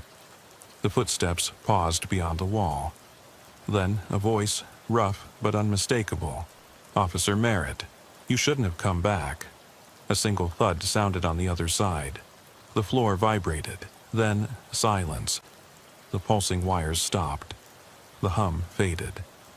I pressed my ear to the wall. Nothing. I raised my flashlight by feel. Click. A dim red glow. On the opposite side of the hatch, I could see the faint outline of the service corridor beyond, and footprints leading away. I sank to my knees. The echo of that voice, "You shouldn't have come back," pounded through my skull. I didn't know who they were, what they wanted, or how deep this dead-end wound went. All I knew was this place was alive, and it was hunting me. And just then, the silence cracked. A slow, mechanical rasp from behind me, as if something huge was excavating its way through the concrete floor. I crawled for the door hatch, every muscle screaming, every breath a struggle. Before I reached it, the heat of heavy boots pressed against my back. The hatch above me rattled. I never made it out of that lab. The details of what happened next are buried in reports I'll never read. But even now, months later, I can still feel those boots on my back. And sometimes I swear I hear the hum of Langford's buried heart calling me back. I woke to the taste of blood and the grinding of metal against bone.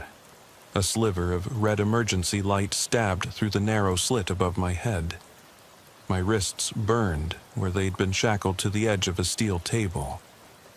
I tried to lift my head, but a dull ache exploded behind my eyes and the world tipped, dragging me back down. The last thing I remembered was that rasping voice, "You shouldn't have come back." And then the weight on my back that pinned me to the stretcher. Now I lay strapped, alone in a room so silent it felt radioactive. My breath came in ragged gulps. I focused on the sliver of light, enough to silhouette my hands, fists clenched. The metal strap across my chest bit into my ribs with every inhale. Sweat ran down my face, mingling with congealed blood at my temple. I tried to wrench free, but the restraints held like iron traps. Panic flickered behind my fatigue, but I forced it down. Panic would only make my heart race faster, and faster meant mistakes. There was a click, sharp enough to crack the silence. My head snapped toward the sound. Footsteps. Heavy boots dragging through damp concrete. They echoed off the walls, then stopped just beyond the table. A figure stepped into the red glow, black coveralls soaking in sweat, face wrapped in shadow. Only a single strip of reflective tape on his shoulder caught the light. He knelt beside me, voice low and calm. "Officer Merritt," he said, "your courage is admirable." He reached out, brushing fingers across my cheek. He wore a surgical glove, the tip torn. "But you should have stayed away." I spat blood. "Who are you?" My voice was hoarse, but I forced strength into it. He leaned back, folding his arms. "Names don't matter down here. You've already seen too much." He straightened, the red light flickering across his chest. Etched, there was a circular insignia, a serrated gear surrounding a skull. I couldn't place it, but it felt familiar, like something from a classified brief. He turned and walked away, boots slapping the floor. The door hissed shut behind him. I tried to scream, but only a gurgle escaped. Minutes passed, long enough for my vision to swim, the edges darkening. I closed my eyes against the swirl. When I dared open them again, the room had changed. The table beneath me vibrated as if attached to a machine. A low thrum filled the air, sounding like a heartbeat. Across from me, where blank wall had been, a panel slid open. Inside sat a bank of monitors, live feeds from multiple angles, the corridor outside the lab, the control room camera I'd smashed, and two I hadn't seen before, trained on a containment cell at the far end of the bunker. In that cell, a hunched figure sat on a metal bench, head bowed. I tried to turn, but the straps held. I pounded the table with my fists. The monitors flickered. The containment door on screen slid open. The figure inside stood slowly. Tall, gaunt, silhouette blurred. It walked toward the glass as if aware I was watching. The monitors pulsed and switched to a single screen. My face, sweat-streaked and bruised. The figure on screen cocked its head, raised its hand, and pressed it against the glass. A soft, wet tapping, like knuckles on skin. Then it didn't move. It just stared, motionless. Eyes, dark pits under a hood. I watched, transfixed, sick to my stomach. The figure in the hood raised a hand again, this time slowly brushing away the mist on the glass. A smear of blood or oil trailed down. Then it lifted its head, and I saw its face. Pale, slick, blank-eyed. Lips pulled back in a grin that didn't reach its eyes. It leaned forward until its forehead pressed against the glass. I screamed, shrank back, pressed myself into the table, but the straps held. My claws scraped at the metal, the monitors flared red, the thrum grew louder, vibrating my bones. Then, everything went dark. When the lights returned, I was alone again. The tapping sound echoed behind me, light, deliberate, like fingernails dragging along metal. I wheeled my head to the direction of the noise, straining against the bond so hard my shoulder seared. There, in the corner, partially hidden in shadow, was a small service hatch I hadn't noticed before. Its edges were smeared with something dark, sticky. The hatch cover rattled, as if something inside was trying to push its way out. My pulse thundered in my ears. I twisted, forcing my hands against the straps, ripping a scream from my throat. The hatch quivered, then slid open a few inches. A single hand emerged, thin, bony, skin stretched tight over bone, long fingers tipped with dirt-black nails. It tapped the hatch's edge twice. Then silence. I realized I wasn't breathing. I dropped my head back to the table, sweat cold on my brow. Slow breaths, I told myself. Slow enough to stay conscious. Above me, steel doors ground open. Floodlights snapped on, revealing a squad of men in coveralls, insignias matching the man who'd taunted me. They wore respirators hanging down at their necks. They stepped into the room, boots clicking on the grated floor. At their head was a woman, short hair plastered to her scalp, eyes sharp and hard. She carried a tablet computer. She strode to the monitors, tapped a few commands. The monitors blinked back to life. The corridor camera, the control room, and the containment cell, now empty. The hooded figure was gone. She glanced at me and smiled, but it was humorless. "He woke up," she said. Her voice was clipped, precise. We weren't sure he would. One of the men grabbed my arm and yanked me upright. I gasped, shoulder-wrenching, but the strap across my waist held me firm. They hauled me over to the monitors, forcing me to look. I stared at the containment cell feed. Empty cage, metal bench, standing askew, no sign of the figure. What happened to him? I croaked. The woman tapped her tablet. The monitor view switched to an overhead feed. The cell's camera panned down, revealing an empty floor. Then, in a flash, a dark shape shot past the camera's field, disappearing, too fast to identify. She turned to me. "We're not sure, but it's clear our subject learned something from you." She tapped again. The screen split to show various parts of the complex. Locked doors opening, equipment powering on, silence broken by faint scuttling sounds in the vents. She raised her voice. "Begin Protocol Theta 5. The men closed in. One pressed a stun gun against the small of my back.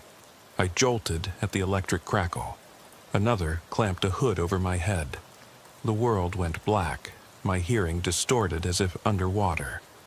I felt them drag me across metal grates, echoing footsteps receding, and I lost track of time.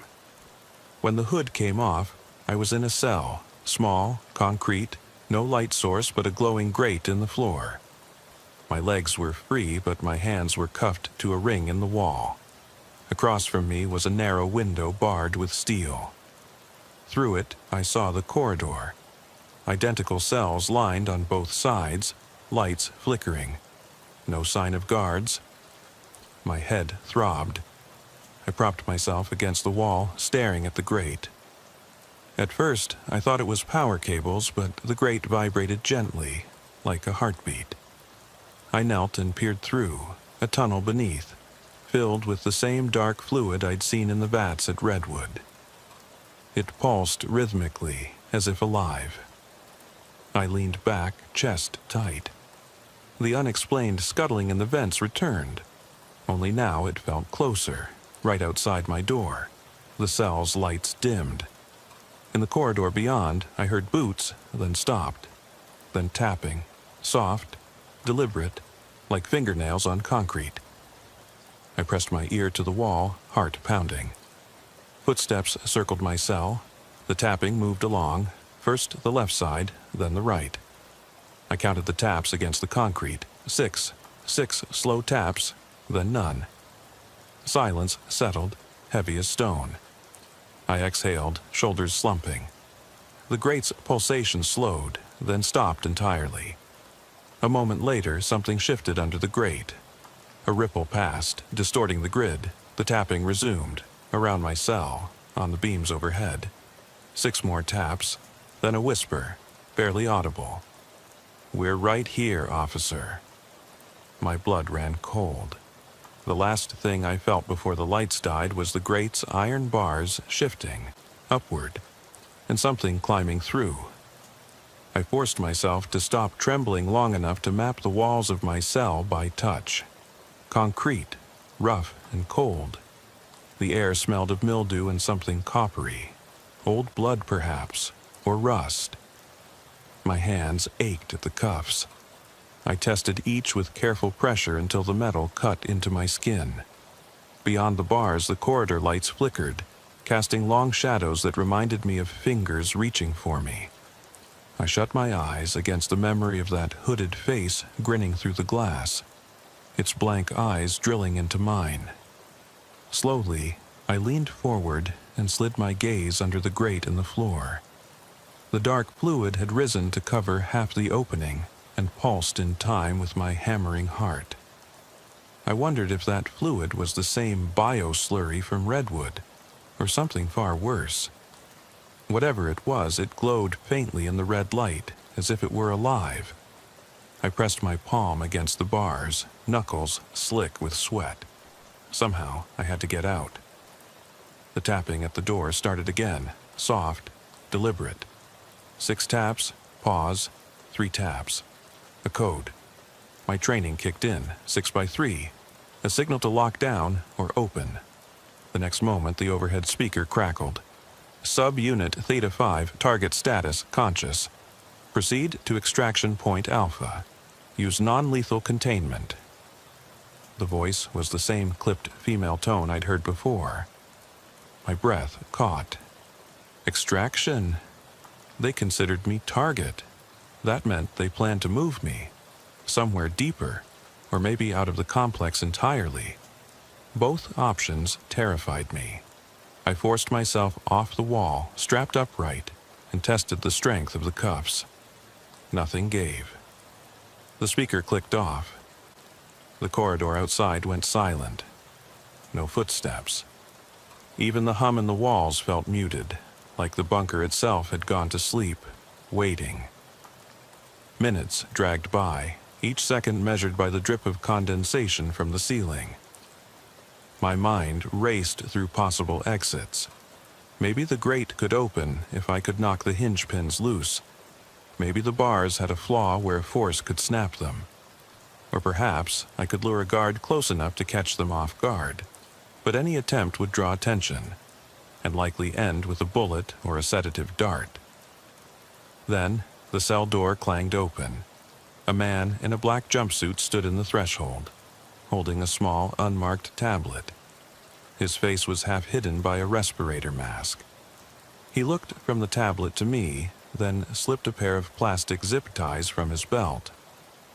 My pulse spiked. Zip ties meant they intended to bind my torso so I couldn't break free during transport. He stepped in, keeping the door partly closed. "Lie still," he said, voice low. He moved with practiced efficiency, sliding the ties through the cuff rings and around my wrists, securing me tighter to the ring in the wall. Then he stepped back, tapping something into the tablet. Behind him, the corridor glowed as two guards appeared, ghost-like in their respirators, rifles slung at the ready. They motioned for me to stand. I forced my legs under me, teeth gritted against pain. One guard produced a hood identical to the one they'd used before. I backed away, but the two others grabbed my arms and dragged me out. My boots scraped along the bars, sparks of concrete dust flying. We entered the corridor. It stretched in both directions, cells on either side, each dark and empty. The guards moved in near silence, their boots thudding in unison. The faint thrum of machinery drifted through ventilation shafts above. I forced calm, counting my steps, memorizing every junction. They guided me to a side door marked Equipment. Through its small porthole, I saw a storage area. Crates piled high, a forklift parked in the corner, and at least a dozen uniformed figures milling around. Beyond that, a passage led deeper. They pushed me inside, and the door shut with an ominous clang. Inside the storeroom, the men released my arms. Immediately I flexed my wrists, feeling the friction of the zip ties cut into my skin. The guards remained silent, watching. One stepped forward. The short-haired woman from the lab. She held a syringe dripping with clear fluid. I recognized that look. Calm, clinical, predatory. "Just a sedative," she said quietly, eyes cold. "You'll wake in a safe location. Cooperate and no harm will come to you." I spat at her feet. "Safe location? You kidnapped me, experimented on me. You call that safety?"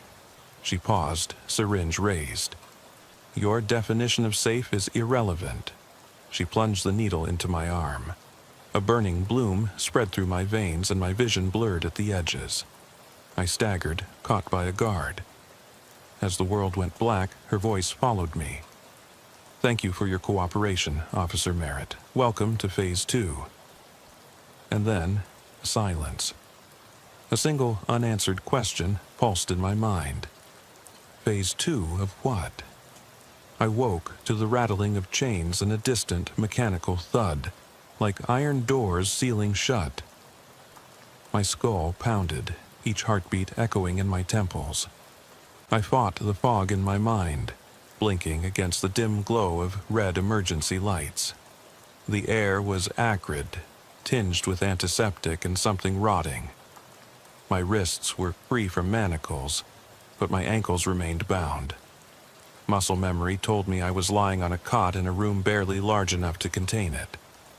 I pushed myself up, head swimming, and took in my surroundings. Concrete walls streaked with rust, a single barred window high above just beyond reach, and an array of instruments lined on a small table, syringes, scalpels, vials labeled in peeling tape with terse codes like E2, C Delta, Omega 07.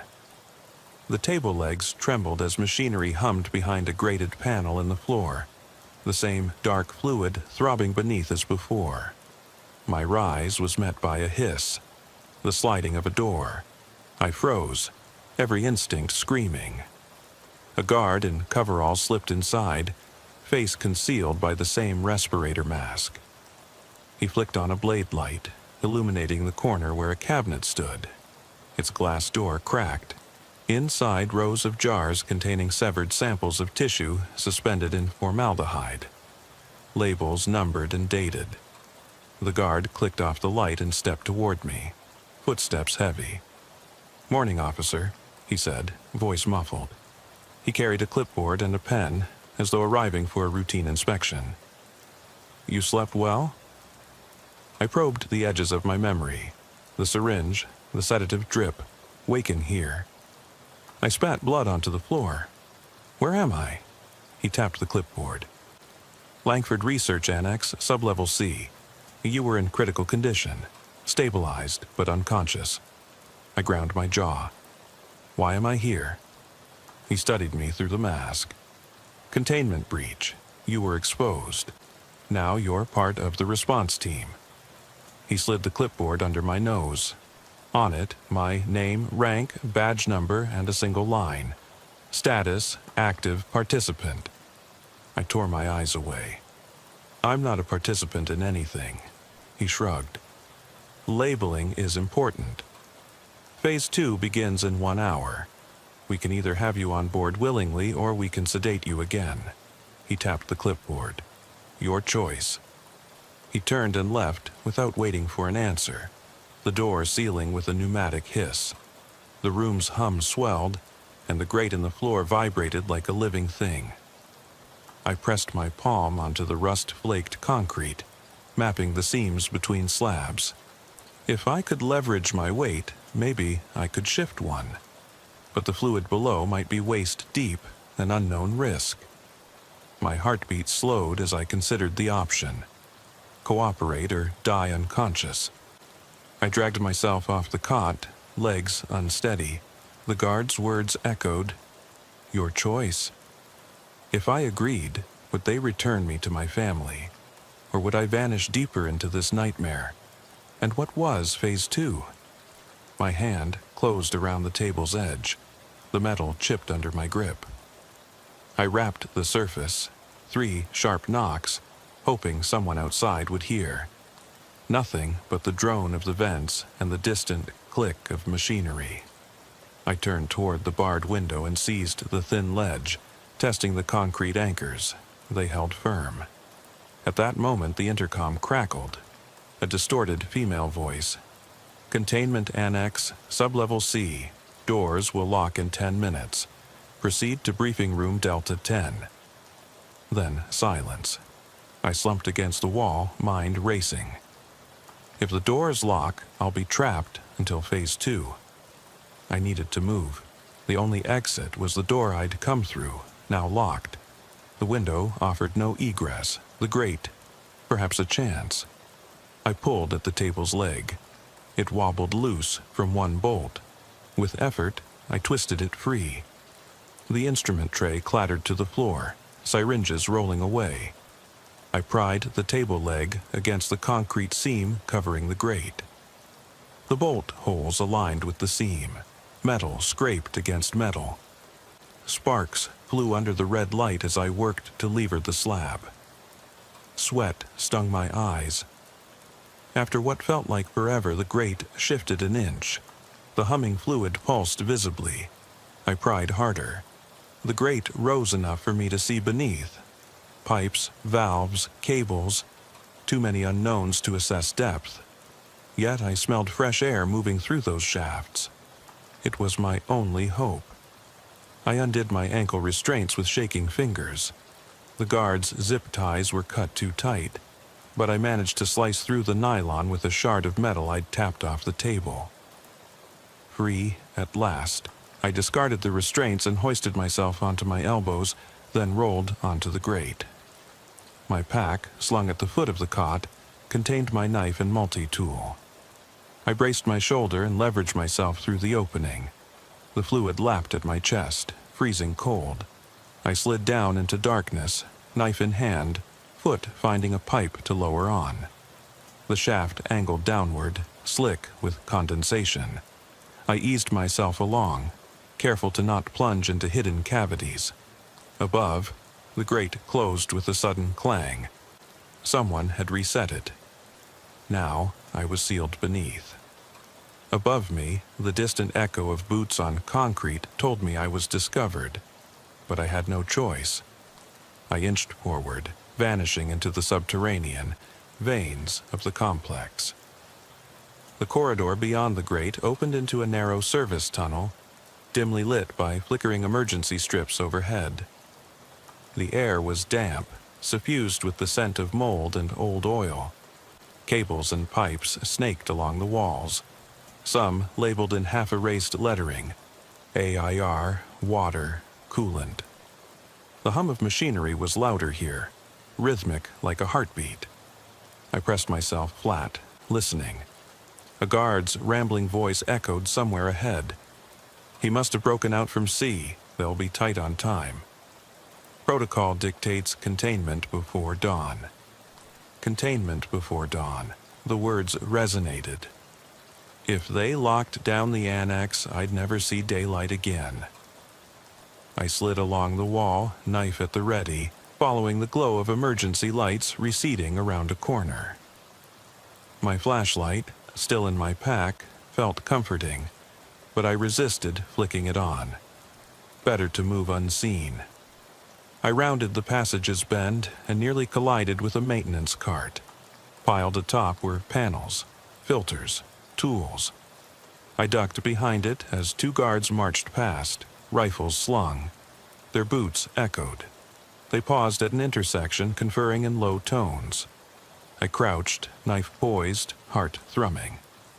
They parted, taking separate routes, one toward the barred window above my cell, which I recognized now as part of sublevel B, and the other heading down into deeper corridors marked Research Quarantine.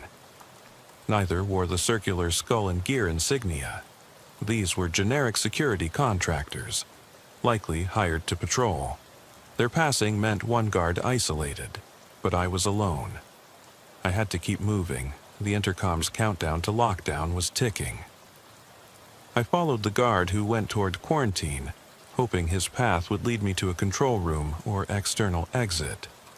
The tunnel narrowed, pipes overhead dripping a steady rhythm.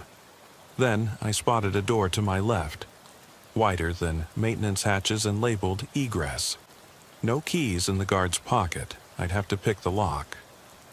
I set my pack down, extracted my knife, and pried the panel beside the door's handle. With trembling fingers, I bypassed the locking mechanism, made easier by years of patrol training. The lock clicked. I swung the door open.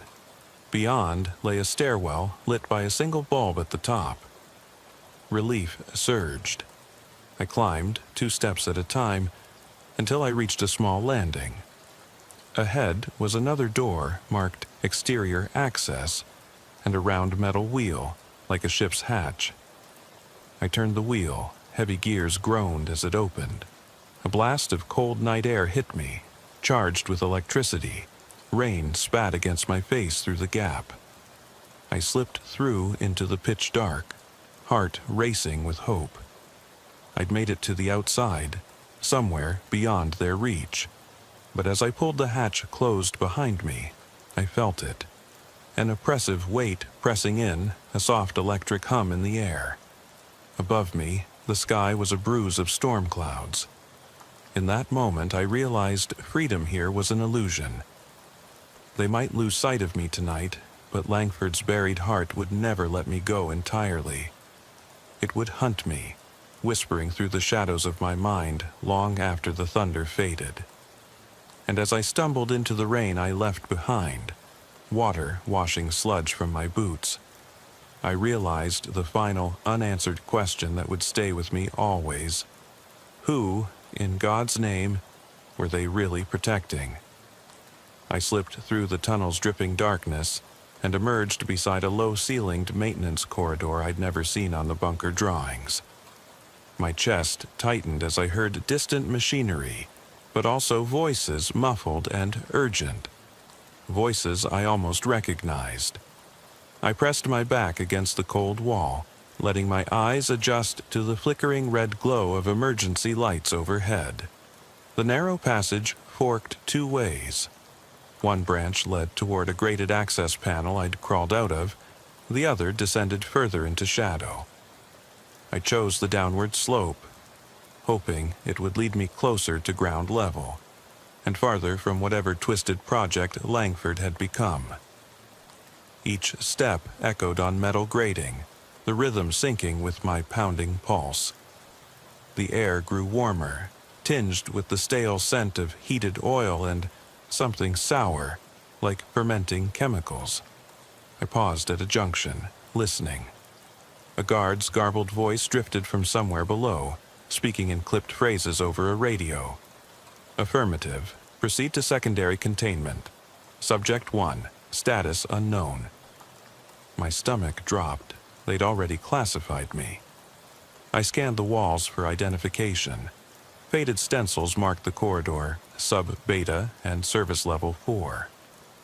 According to the schematics I'd memorized during training, service level 4 sat just above the deep research labs and below the surface. I had to find an exit route upward. I continued, following rusted conduit pipes that snaked overhead. At one corner, a small door labeled elevator stood ajar. I crept closer, flashlight illuminating the metal interior of a service elevator, open and empty. I ducked inside and located the call switch. An old lever sprung loose. I pulled it down and, with a shuddering groan, the elevator lurched upward.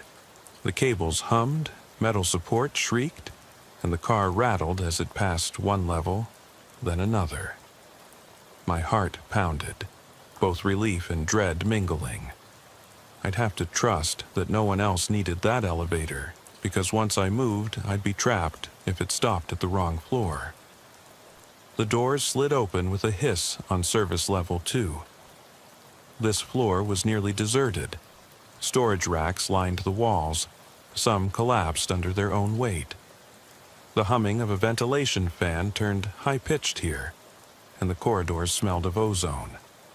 I stepped out, gun drawn, scanning for movement. A single security light overhead flickered, revealing a panel where cables had been ripped out. An escape route, perhaps, bypassing normal routes. I approached the panel, pried off the cover, and exposed a tangle of wiring. Among them was a thicker cable marked in peeling tape. Exfil 480 volts. My gut said this ran toward an external power source, likely the old blast doors. If I could follow it, maybe I'd find an exit. I disconnected the conduit clamps and unwound the cable from its harness. It felt heavy, alive with residual electricity. I slung it over my shoulder like a lifeline. Footsteps echoed from down the hall. I ducked behind a fallen metal beam, chest tight. 2 guards came into view, generic uniforms with reflective stripes and respirators dangling at their waists. They were unarmed, carrying maintenance toolkits. One pointed a flashlight down at the shaft where the cable had been. "Sabotage," he muttered. "They're everywhere." They moved on, voices trailing behind them. I waited until their echoes faded, then pressed onward, following the cable's path. The corridor opened into a vaulted chamber where massive transformers once sat. Now dead hulks of copper coils and rusted steel. The air thrummed here as if the machines remembered their power. I ran my fingers along the cable, guiding myself toward a service doorway marked Surface Hatch.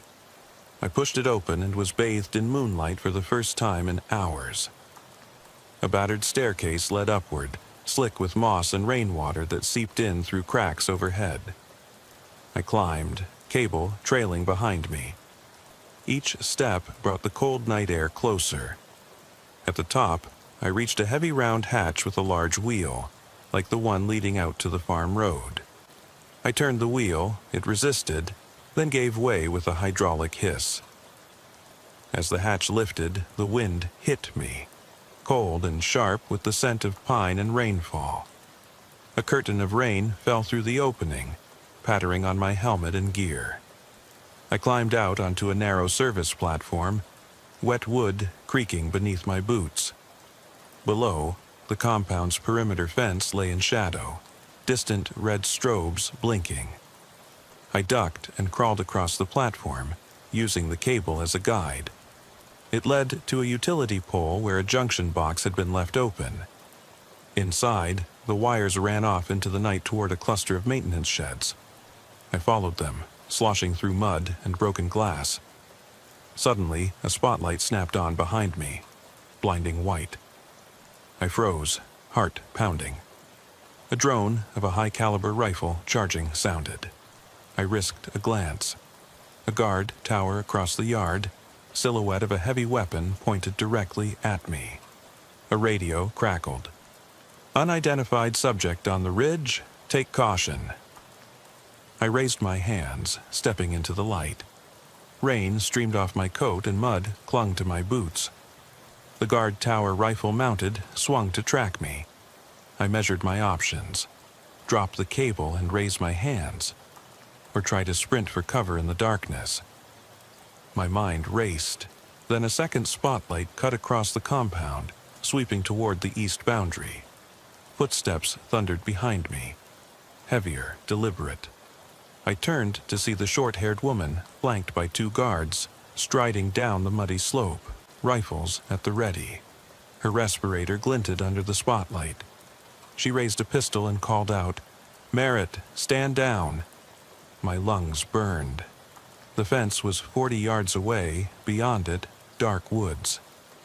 If I could slip into the trees, maybe outrun their night vision. But the rifle in the tower and her pistol cut off my angles. I gripped the cable, weighing my choices. Then another light snapped on. A handheld spotlight to my right. I pivoted and saw a second figure emerging from the shadows. A man in coveralls, helmet, insignia mask, raising a flare pistol. He fired. The flare arced overhead, trailing sparks.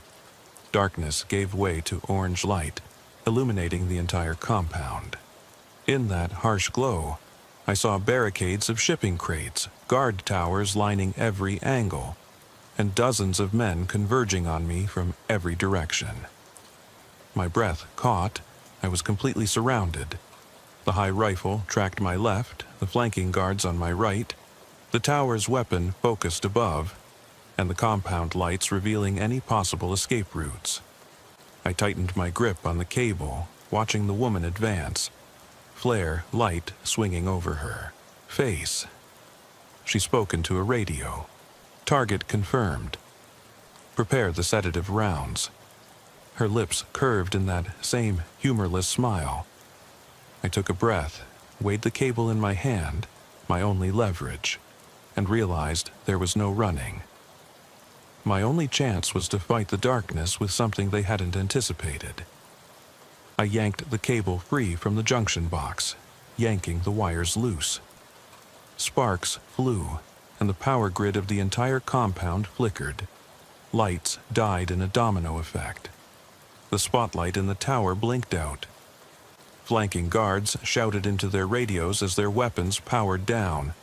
The flare's light dimmed, then went dark. Rain pounded on my helmet, the compound submerged in blackout. I stood in near total darkness, the only illumination my fading flashlight beam. I dropped the cable, raised my pistol, and called out, "Merritt, badge 4532, I'm coming through." Footsteps froze. The woman slipped behind cover. I flooded the nearest guard's chest with hail from my flashlight, blinding him. Then I sprinted toward the darkness beyond the fence, rain and mud spattering my face. Behind me, alarms began to wail, electrical surges triggering emergency generators. I kept running until I collapsed in the tree line, gulping cold air. The compound lights flared on again, spotlights stabbing through the woods as guards poured out of the gate. But their night vision couldn't compensate for the mud slick and falling rain. I vanished into the trees, soaked and bloodied, but alive. As I lay in the underbrush, chest heaving, I realized the compound's blackout had been temporary. Their backup systems would kick in soon, and they would hunt the forest edge until they found me, or forced me back. I closed my eyes against the storm, the final, twisting thought echoing in my mind. If I survive the night, what becomes of the lives they've contained below, and of the darkness I carry with me forever?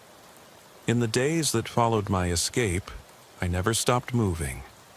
The rain-soaked forest gave way to winding county roads, abandoned farmhouses, and backwoods hollows where I learned to sleep with one eye open. I kept my badge hidden, my name unspoken, and my wounds bandaged but unhealed, not just on my skin, but in the part of me that hears the pulse of darkness. Every time I closed my eyes, I could feel it. Langford's buried heart, the low thrum of those vats, the rasping whispers of something that should not be alive. I tried to drown it out with coffee, radio static, late-night patrols on empty highways. But even the roar of my cruiser's engine couldn't silence the echo of those cells, the sight of that hooded figure, or the knowledge that whatever they'd released was still out there. I reached out to federal authorities, FBI, CDC, even congressional aides. I handed over every photograph, every file I'd managed to smuggle out. The VATs labeled Batch 17 to 19, the videos from the command camera, the notes on Operation Black Falcon, the redacted memos about Phase 2. At first, they listened. Then, they passed me from desk to desk, promising investigations underway, hearings scheduled, protections imminent. But every lead went cold. Phone lines went dead. My secure email account was locked. That hum started again in my apartment. Appliances charging on their own, lights flickering in patterns I recognized from emergency strips underground. I began finding strange symbols drawn in chalk on the back roads I used. A serrated gear around a skull, half erased by rain but always legible enough. My tires cut through them at dawn, but next time I returned, they were back. My mailbox contained nothing but a single photo. My own face, taken at night. Angles matching the view from one of their hidden cameras. Standing at the grate beneath my cell, illuminated by faint red light. One morning, I answered a knock at my door to find a man in coveralls, no insignia, respirator slung at his side, clipboard in hand. He flashed a badge so worn I couldn't read it. He told me he was reassigned to my case, that he'd provide new protection. His eyes were empty. He handed me an envelope stamped Phase 3 and said simply, "We'll be in touch." I closed the door and sat on my couch. The envelope lay on the coffee table, its seal broken. Inside was a single sheet of paper with one line typed in red ink. "Containment is your new mission." I burned that paper in the fireplace, but the words still burned in my mind. If I was to contain them now, did that make me one of them? A warden of nightmares? Last night, I dreamt I was back in that lab at Redwood, standing before Batch 17 as its lid opened on its own. The hooded figure stepped out, water dripping from its sleeves, and pressed a cold hand to my chest. I woke to rain on the window and the low hum of my refrigerator. But I heard something else beneath it. The faint, rhythmic pulse of metal against metal. I checked my phone. No messages, no missed calls. Just one new photo in my gallery. Picture of my own apartment, taken from the darkened hallway outside. And I know they're watching. My badge might still be tucked in my pocket, but the lines between hunter and hunted, protector and prisoner have blurred. I'm left with one question that refuses to let me sleep. When the real experiment begins, will I be the one containing the darkness, or will it contain me? I spent the next week chasing shadows, Every lead I uncovered wove me deeper into a web I wasn't sure I wanted to untangle. At dawn, I traced county records to a defunct logging road that skirted the old redwood facility. Only now, the entrances had been obliterated under new layers of asphalt, indistinguishable from the surrounding tarmac. At night, I drove past shuttered warehouses in distant towns, tracing rumors of unmarked delivery trucks offloading steel containers stamped with the same serrated gear skull. Each time I arrived, the yard sat empty, as if someone had pulled up stakes minutes before I got there. My apartment became a vault of evidence: maps marked with GPS points, photos of vats and skeletons, sequences of timestamps showing how they moved me from Redwood to Langford and beyond. I replayed the footage until my face on the screen looked like a stranger, haunted, hollowed. I cataloged every detail: the color of the emergency lights, the particular rasp in the voice that called me participant, the way those hats glowed with something inhuman. I began to hear the hum even in the quietest moments. Washing dishes, typing reports, lying in bed. It felt alive, like a second heart beating in my chest. Then I got the text message: "No more digging." Just that, from an untraceable burner number. My stomach knotted, but I bristled instead of backing down. I recognized the tone, a warning buried under layers of self-preservation. If they thought I'd stop, they were wrong. I planned my next move. A midnight raid on the site identified in a redacted memo as Project Gauntlet, a supposed cleanup operation 2 counties over. My informant, a retired engineer who'd slipped me a faded schematic, claimed the site sat under an abandoned mill, its basement flooded with wastewater diverted from Redwood. He said the gear skull insignia had been carved into support beams there by men who believed themselves guardians of something sacred. I arrived under heavy clouds, rain drizzling off the corrugated roof. The mill's windows were boarded, but a service hatch in back hung open. I scooted inside, feet slipping on slick oil stains. My light splashed across rusting conveyor belts, conveyor shafts, and overhead catwalks that groaned under my weight. I followed the schematic down 3 levels of stairs until I reached a reinforced door marked Limited Access, Equipment Storage. I picked the lock in seconds. Hand drills long ago filed off my key ring, and slipped inside a high-ceilinged vault. Rows of steel drums lined the walls, each labeled with cryptic codes: R172, G-Suite, Echo-12. I scanned their tops. Dried rings of dark residue crusted the metal lids. One drum lay on its side, its lid gouged open, revealing a pulpy mass of decaying material that smelled of mold and antiseptic.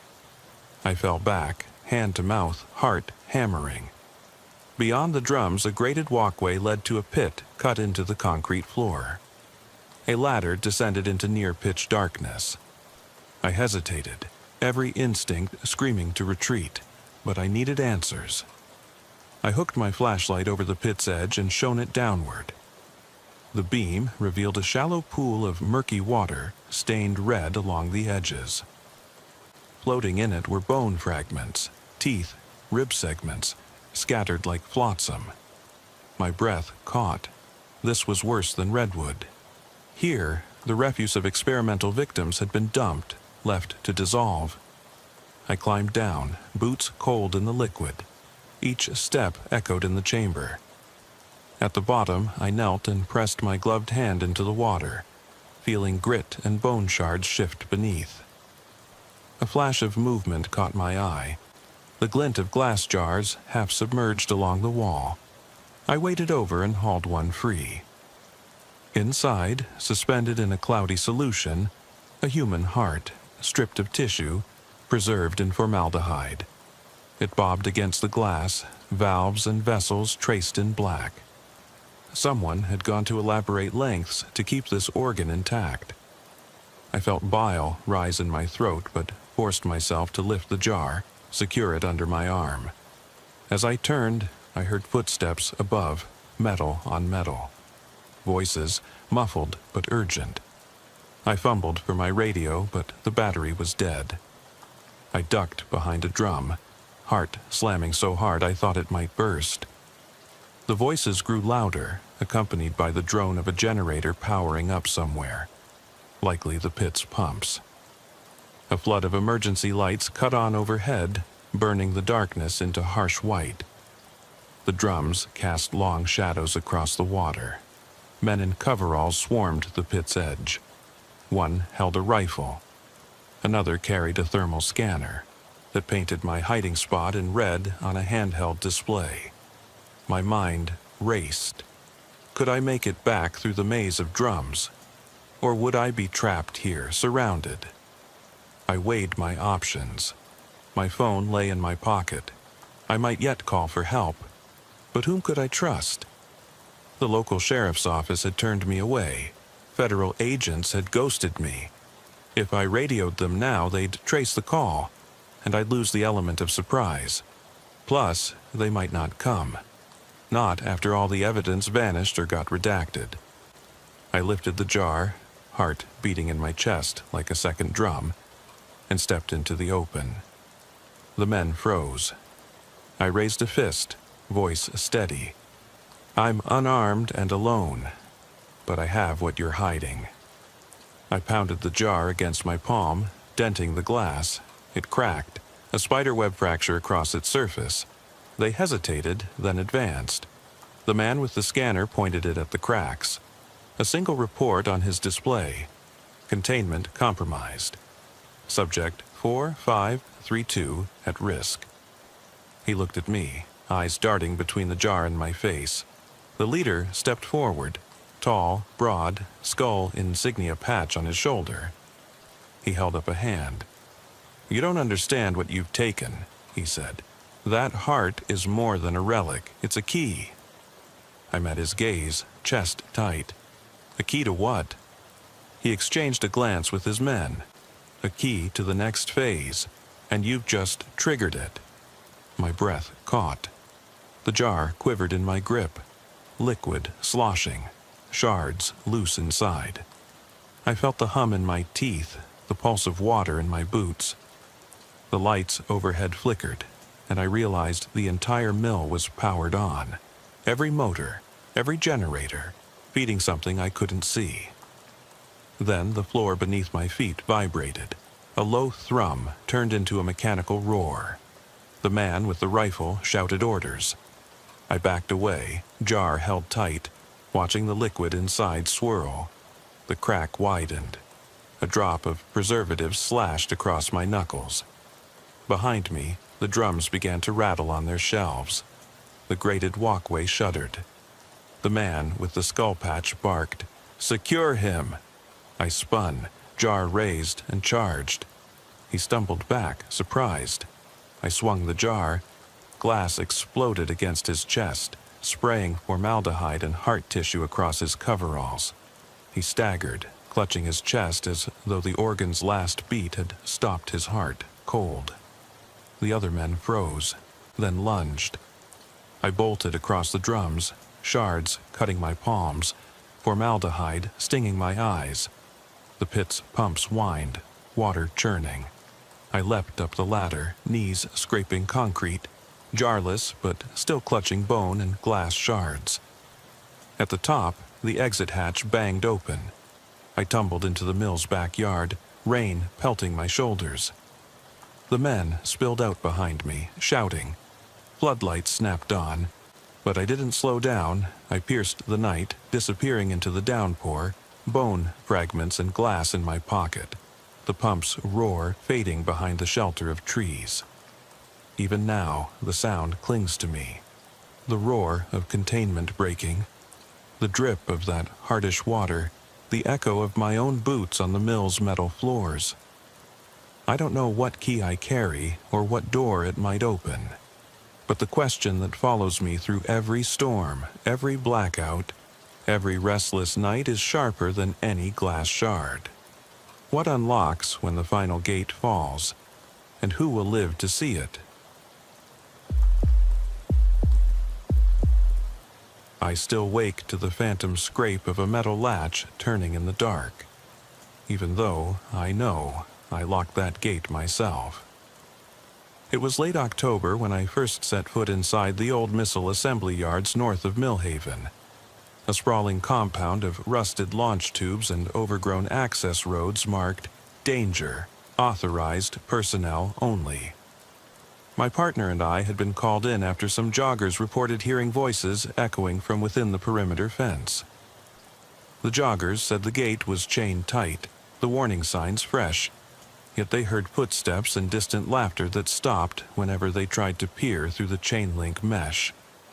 They thought it was kids trespassing.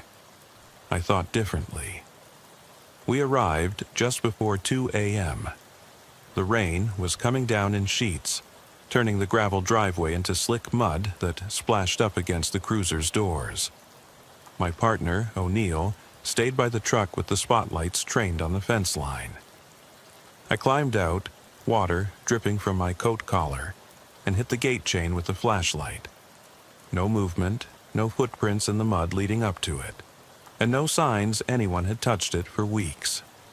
The jogger's story didn't add up. Nothing about a secured compound sounds like a late-night playground. I radioed it in. 4 Bravo, fence secure, no tracks.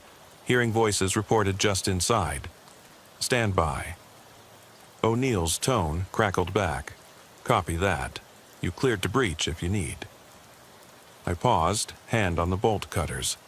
The weather mask I wore fogged immediately, turning my world into a misty tunnel. I angled my head down, tightened my grip, and, snap, cut through the chain. The gate swung inward with a low moan that vanished in the drizzle. Inside, the beam of my flashlight revealed a tangle of weeds and broken signage half submerged in puddles. I stepped through the gap, boots sinking into the clay. Every few feet there were old placards. Missile site restricted. Railcar maintenance area. Emergency air intake. Their letters had long faded, but the shapes still pressed warning into my mind. The compound was supposed to be decommissioned in the early 90s and stripped clean. Yet here were reminders of its purpose, relics of a past hurricane that no one bothered to haul away. I followed the edge of a long concrete bunker, paused where the wall curved inward, and heard it. A faint shuffle that shifted with the wind. Not wood against metal, but wet fabric brushing concrete. I spun and caught a glimpse of flashlight glare deep in an access tunnel. My gut clenched. Dispatch, I've got movement inside 10-4. Static.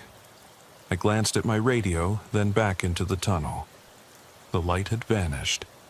My breathing was too loud in my ears. I took a cautious step forward. Water trickled down my neck as I moved, and the beam revealed differences in the concrete texture. Fresh scratches, almost claw-like, along the base of the wall. That shouldn't happen. This place was closed, unvisited. Nothing alive was supposed to be here. I clicked off my light and waited, pressing my back against the cold wall. In the dark, I thought I heard a humming. Not the wind, not rain, low, constant, like a generator set half-buried underground. I flicked the flashlight back on and followed the sound toward a locked door stamped with a diamond-shaped biohazard symbol. The padlock was newer than everything else, gleaming stainless steel with no sign of rust.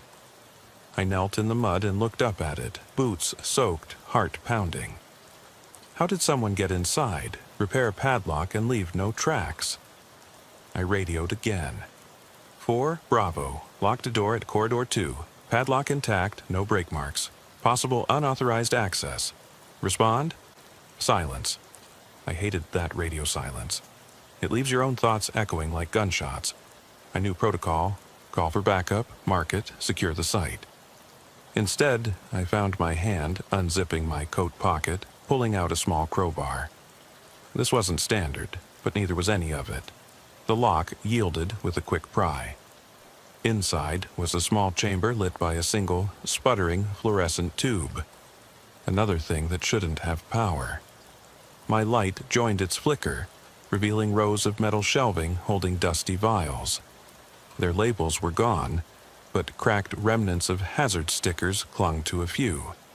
A clipboard lay on a shelf, pages yellowed but intact, headed Project Echo, Sensory Feedback Trials, Phase 2. The entries were dated over 2 decades ago. No one in this department had mentioned any trials here. I ran a finger across a line noting subjects exposed to auditory enhancements. Prisoners, volunteers, nobody knew. Why would they stash these records under lock and key, then ditch them? I scanned the shelves. Each vial sat in a metal rack with its neighbor. Empty spaces here and there. The missing spots felt deliberate, like someone had removed specific samples. My light beam flicked across a stray piece of paper pinned to a corkboard. A map of the compound with a red circle around a hatchway marked Personnel Exit Only. Dirt trails led from that hatch into dense undergrowth outside the fence. I pressed my forehead against the glass of the board to read the tiny scrawled note, Subject Relocation, Unnoticed Retrieval. My blood ran cold. Retrieval of what? From where? The hum below me deepened. It wasn't steady, more like gear teeth meshing, slowing, speeding. I looked down to find the concrete floor in front of me fractured, a jagged crack just big enough for a hand to slip through. No cover, no grill, just a gap. My crowbar tapped on the splintered edge. It resonated like bone. I set the brace of my elbow against the wall and slid the bar down into the crack, prying.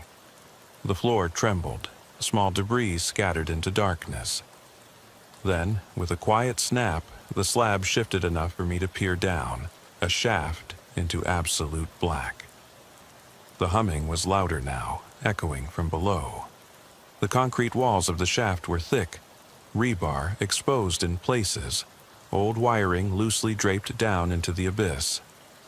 My instincts screamed to press my light back into service, but before I could, the fluorescent above me buzzed violently and died, plunging the room into dim shadows.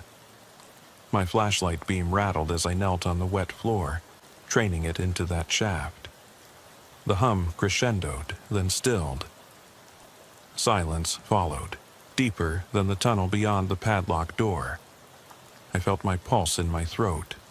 I raised the crowbar again, and something moved down there, a shape drifting into view, as if carried on an unseen current. It was nothing human, yet it had the outline of a torso, limbs blurred like a shadow seen through fogged glass. It tilted, paused, and I swore it stared back at me, though it had no face. My mouth went dry. The shaft walls were too tight for me to descend without proper gear. But I remembered the hatch on the map, a hidden exit, probably linked to those shafts. If someone, or something, used it to move vials out, they might still be inside, watching. My radio crackled again. O'Neill's voice ghostly through static. "You copy? We got skimmers on the cameras. Site's quarantined, backups 10 minutes out. You good?" I swallowed. "Negative. Aye, there's more down here. Possible labs, subjects, something alive." I flicked the light up. The control room door behind me swung shut on its own, the latch clicking. I stood, backing away, but my boots slipped in the mud. As I steadied myself, I glanced back at the open hatch and saw the shape again, descending into darkness, turning its head toward me. I called out, voice hollow, "Who's there? Show yourself." No answer. Just the press of midnight air, thick with rain and that distant hum. I took a breath, raised the crowbar for light, and leaned forward. The hatch gaped like a mouth waiting to swallow me, but whatever was down there had already started returning the question. I kicked at the hatch's edge, trying to force it closed, but the concrete slab ground against the lip and refused to budge. That's when I realized the hatch wasn't simply an exit, it was a one-way door. Whatever that shape was down there, it had slipped away through that gap. And now I was alone with the echoing hum of pipes and a cold draft rising from below. My flashlight swung wildly as I knelt, pressing my weight into the crowbar, levering the hatch upward. It inched, then jammed again. My coat snagged on a jagged edge, snagged tight, and I spat out a curse. More mistake than threat. Above, the padlock room's fluorescent buzzed back to life, its half-broken bulb sputtering overhead. I jerked my head upward. Shadows danced across the spilled vials and yellowed pages. A tray knocked to the floor with a clatter behind me. I whirled and caught the beam on a metal cart rolling on rusted casters, though I'd left it against the wall. My heart lurched. The cart came to rest against the shelf, as if pushed, but there was no one there. I shone the light into the corners. Empty. The only thing breathing was me. I yanked the hatch closed with my shoulder, slammed it twice until it clicked. Rainwater dripped from my hair as I backed into the corridor, crowbar raised like a sidearm. My mind raced through procedure. Resecure area, wait for backup. Yet something about the compound felt alive, resentful, watching. I radioed in, voice trembling more than I would have liked. Dispatch, lock that hatch. Someone's down there. I don't know what, but it's moving. Static. Then O'Neill, calm but clipped. Roger. Cameras are back online. Gates locked. ETA 5 minutes. Can you hold until then? I swallowed, pressed the radio tighter. Hold. I'll do my best. The corridor's edge curved away into darkness. I switched off the sputtering overhead light and clicked my flashlight on, following the tunnel deeper. Every drop of water on the concrete roof sounded like a sniper's shot. Each breath felt loud enough to betray me. Past the padlock door, the corridor branched. One path slanted upward toward what looked like an emergency exit sign, paint flaking off the walls. The other turned downward, toward a grated vent that vibrated with low resonance. I chose down, back toward the center of the compound, because the structure of these sites always placed central utilities in the lowest levels. If there was a generator keeping lights on somewhere, it would be down there. I needed to understand what was powering this place at 3 a.m. My boots clunked over metal grating, echoing through a shaft large enough to drive a truck through. That hum grew into a mechanical heartbeat. Steam hissed from pipes overhead, and the smell of ozone stung the back of my throat. I paused at a junction where water pooled against the wall, tracing fresh footprints that disappeared into the mist. The prints were too small for O'Neill's boots, too human to be animal, but they led away from the grated floor toward a heavy blast door. It was arched steel, scored with deep gouges, and stamped Testing Bay. No padlock, just a latch that had been oiled recently. I placed my hand on the latch. My knuckles whitened as I tugged. It swung open inward, and I flicked my light across a vast chamber lined with observation windows. Each window looked onto a separate cell or test chamber. Some were empty, others contained odd contraptions. A chair bolted to the floor with restraints, a series of microphones pointing inward, and a tangle of cables leading through tiny apertures in the walls. One chamber held a desk cluttered with loose pages, handwritten logs, medical forms, scribbled names with dates. I crouched at the glass and read, Subject 23, Non-compliant auditory feedback. Required dosage at 2300 hours. Subject 24. Voluntary dropout. Faint signals detected in EEG tracings. Transfer to Bay B2. Subject 25. Irregular heartbeat. Auditory hallucinations reported. Procedure delayed. The date stamp read October 1994. Then I noticed newer entries scrawled in the margins. Continue trials. Increase isolation. Recover subject if feasible. Those notes weren't 25 years old. They were fresh, written in pen that hadn't fully dried before being thumbed. My pulse raced. Somebody was still running experiments here, using humans for auditory conditioning, and I'd stumbled into the nerve center. A noise from the next chamber made me spin around. A soft thump, like someone shifting in a cot. I played the beam across the windows. In Bay B2, I saw movement beyond the glass. A figure slumped in a chair, head tilted, breathing too slow to be natural. My light caught the reflection of his eyes, wide, unblinking, staring. The glass had condensation halfway up, but the face was clear, gaunt, hollowed cheeks, mouth slightly open. It turned toward me, lips moving, but no sound came through the thick glass. The figure raised a hand and pressed it against the pane, smearing a fingerprint through the mist. I swallowed and stepped back. The chamber door beside me slid shut with a pneumatic hiss. I whipped around to find another chamber door at the far end, sliding open, though there was no control panel in sight. My radio crackled with static that resolved into O'Neill's voice. "Boss, you okay?" "We're seeing shadows on camera, like silhouettes pacing." I shook my head, unsteady. "There's someone in here, subject, something, alive. We need extraction now." I half expected backup to barrel through, guns drawn. Instead, the corridor remained empty, lights flickering overhead. The mist thickened, and I could hear my own breath forming fog in the beam.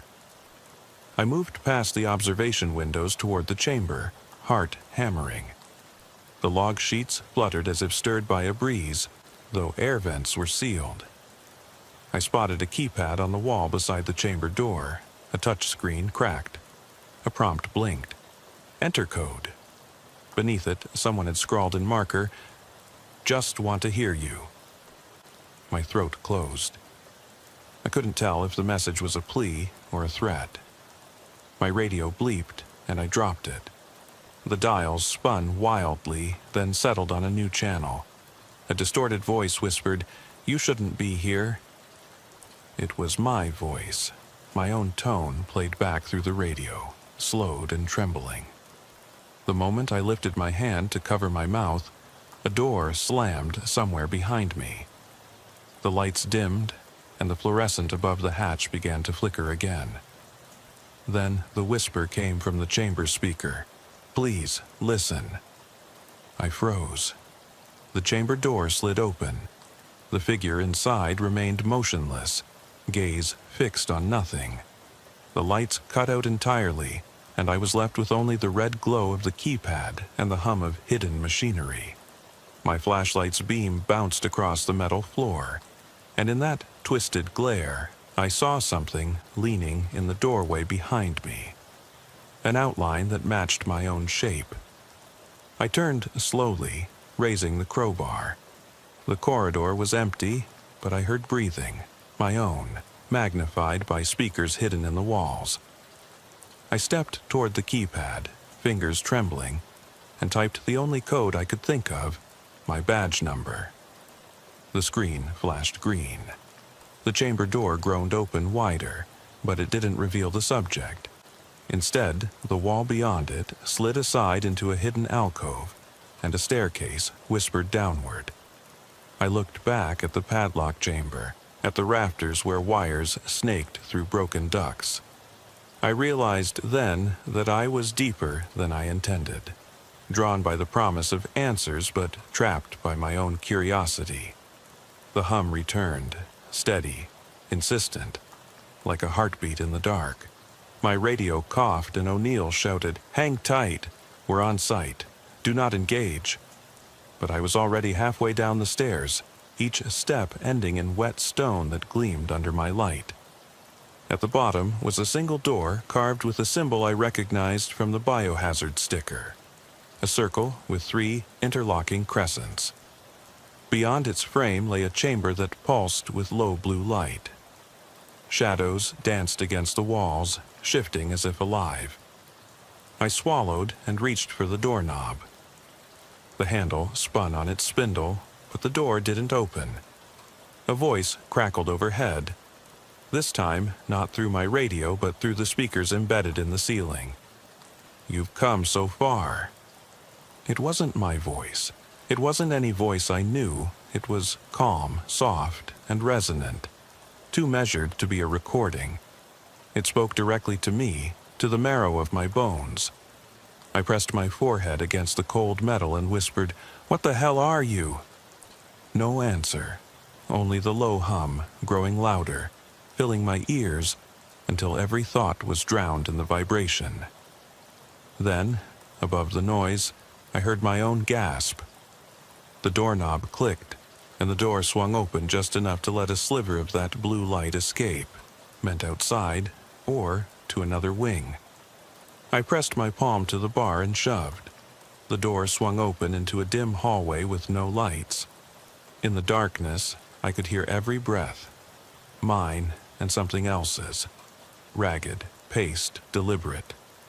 I clicked my radio. 4 Bravo, I'm in a secondary corridor, no headlights. Proceeding to exit, static, no response. All I heard was that second breathing. I reached for my flashlight, but it was gone, left behind in the tube chamber. My hand shook as I patted my pockets. Nothing. No crowbar, only the key card. I squared my shoulders and slid the bar down with both hands. The door eased open, revealing a staircase spiraling upward.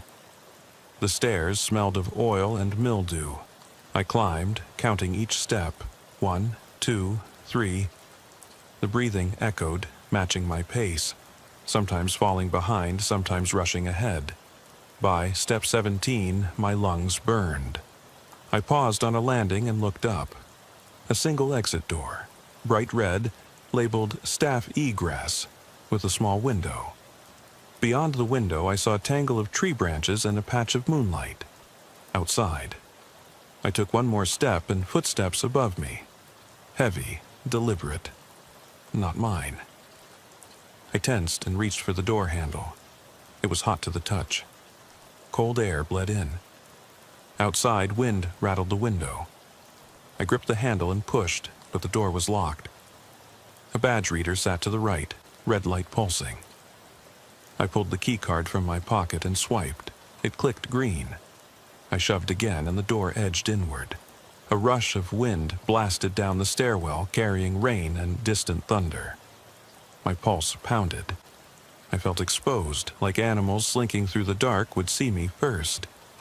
I pushed all the way and lunged out into a grove of pines. The night air was sharp and alive. Moonlight glanced off wet branches. I sprinted between trees until I found a gravel path that led back toward a chain-link fence.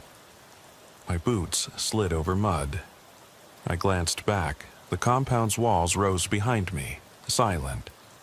No lights, no hum, no movement, just stillness. I reached the fence, yanked it open, and dashed through the torn chain. My radio crackled to life. O'Neill, breathless on the line. "Jesus Christ, where are you?" I panted. "Outside." I'm okay." He barked orders. "Get to the cruiser. We're pulling cameras, locking it down." I didn't argue. I collapsed against the fence, hands on my knees, breathing in deep lungfuls of pine-scented air. Afterward, at HQ, I checked the logs. CCTV showed me limping out through the gate, hands raised, but nothing else. No record of me inside the compound. No evidence of lights, no cameras, no biological tubes. Supplies and manifests listed decommissioned equipment only. The maintenance crew's logs made no mention of key cards, working fluorescent fixtures, or a working piped duct. The files on Project Echo were marked classified, destroyed. I've never gone back. Every night since, I hear that hum when I close my eyes, feel the shape drifting in the blue glow, and wonder whose face I saw pressed against that condensation. There's a file missing from evidence. My flashlight with its beam still warm to the touch, left behind on the control console. And I can't shake the voice that promised, "Please, listen." Now, when I drive by the old missile yards, the gate looks like it always did, rusted, forgotten. But every so often, I pause, and I swear I can hear the hum through the silence, calling me back to that blue-lit chamber, waiting to be heard.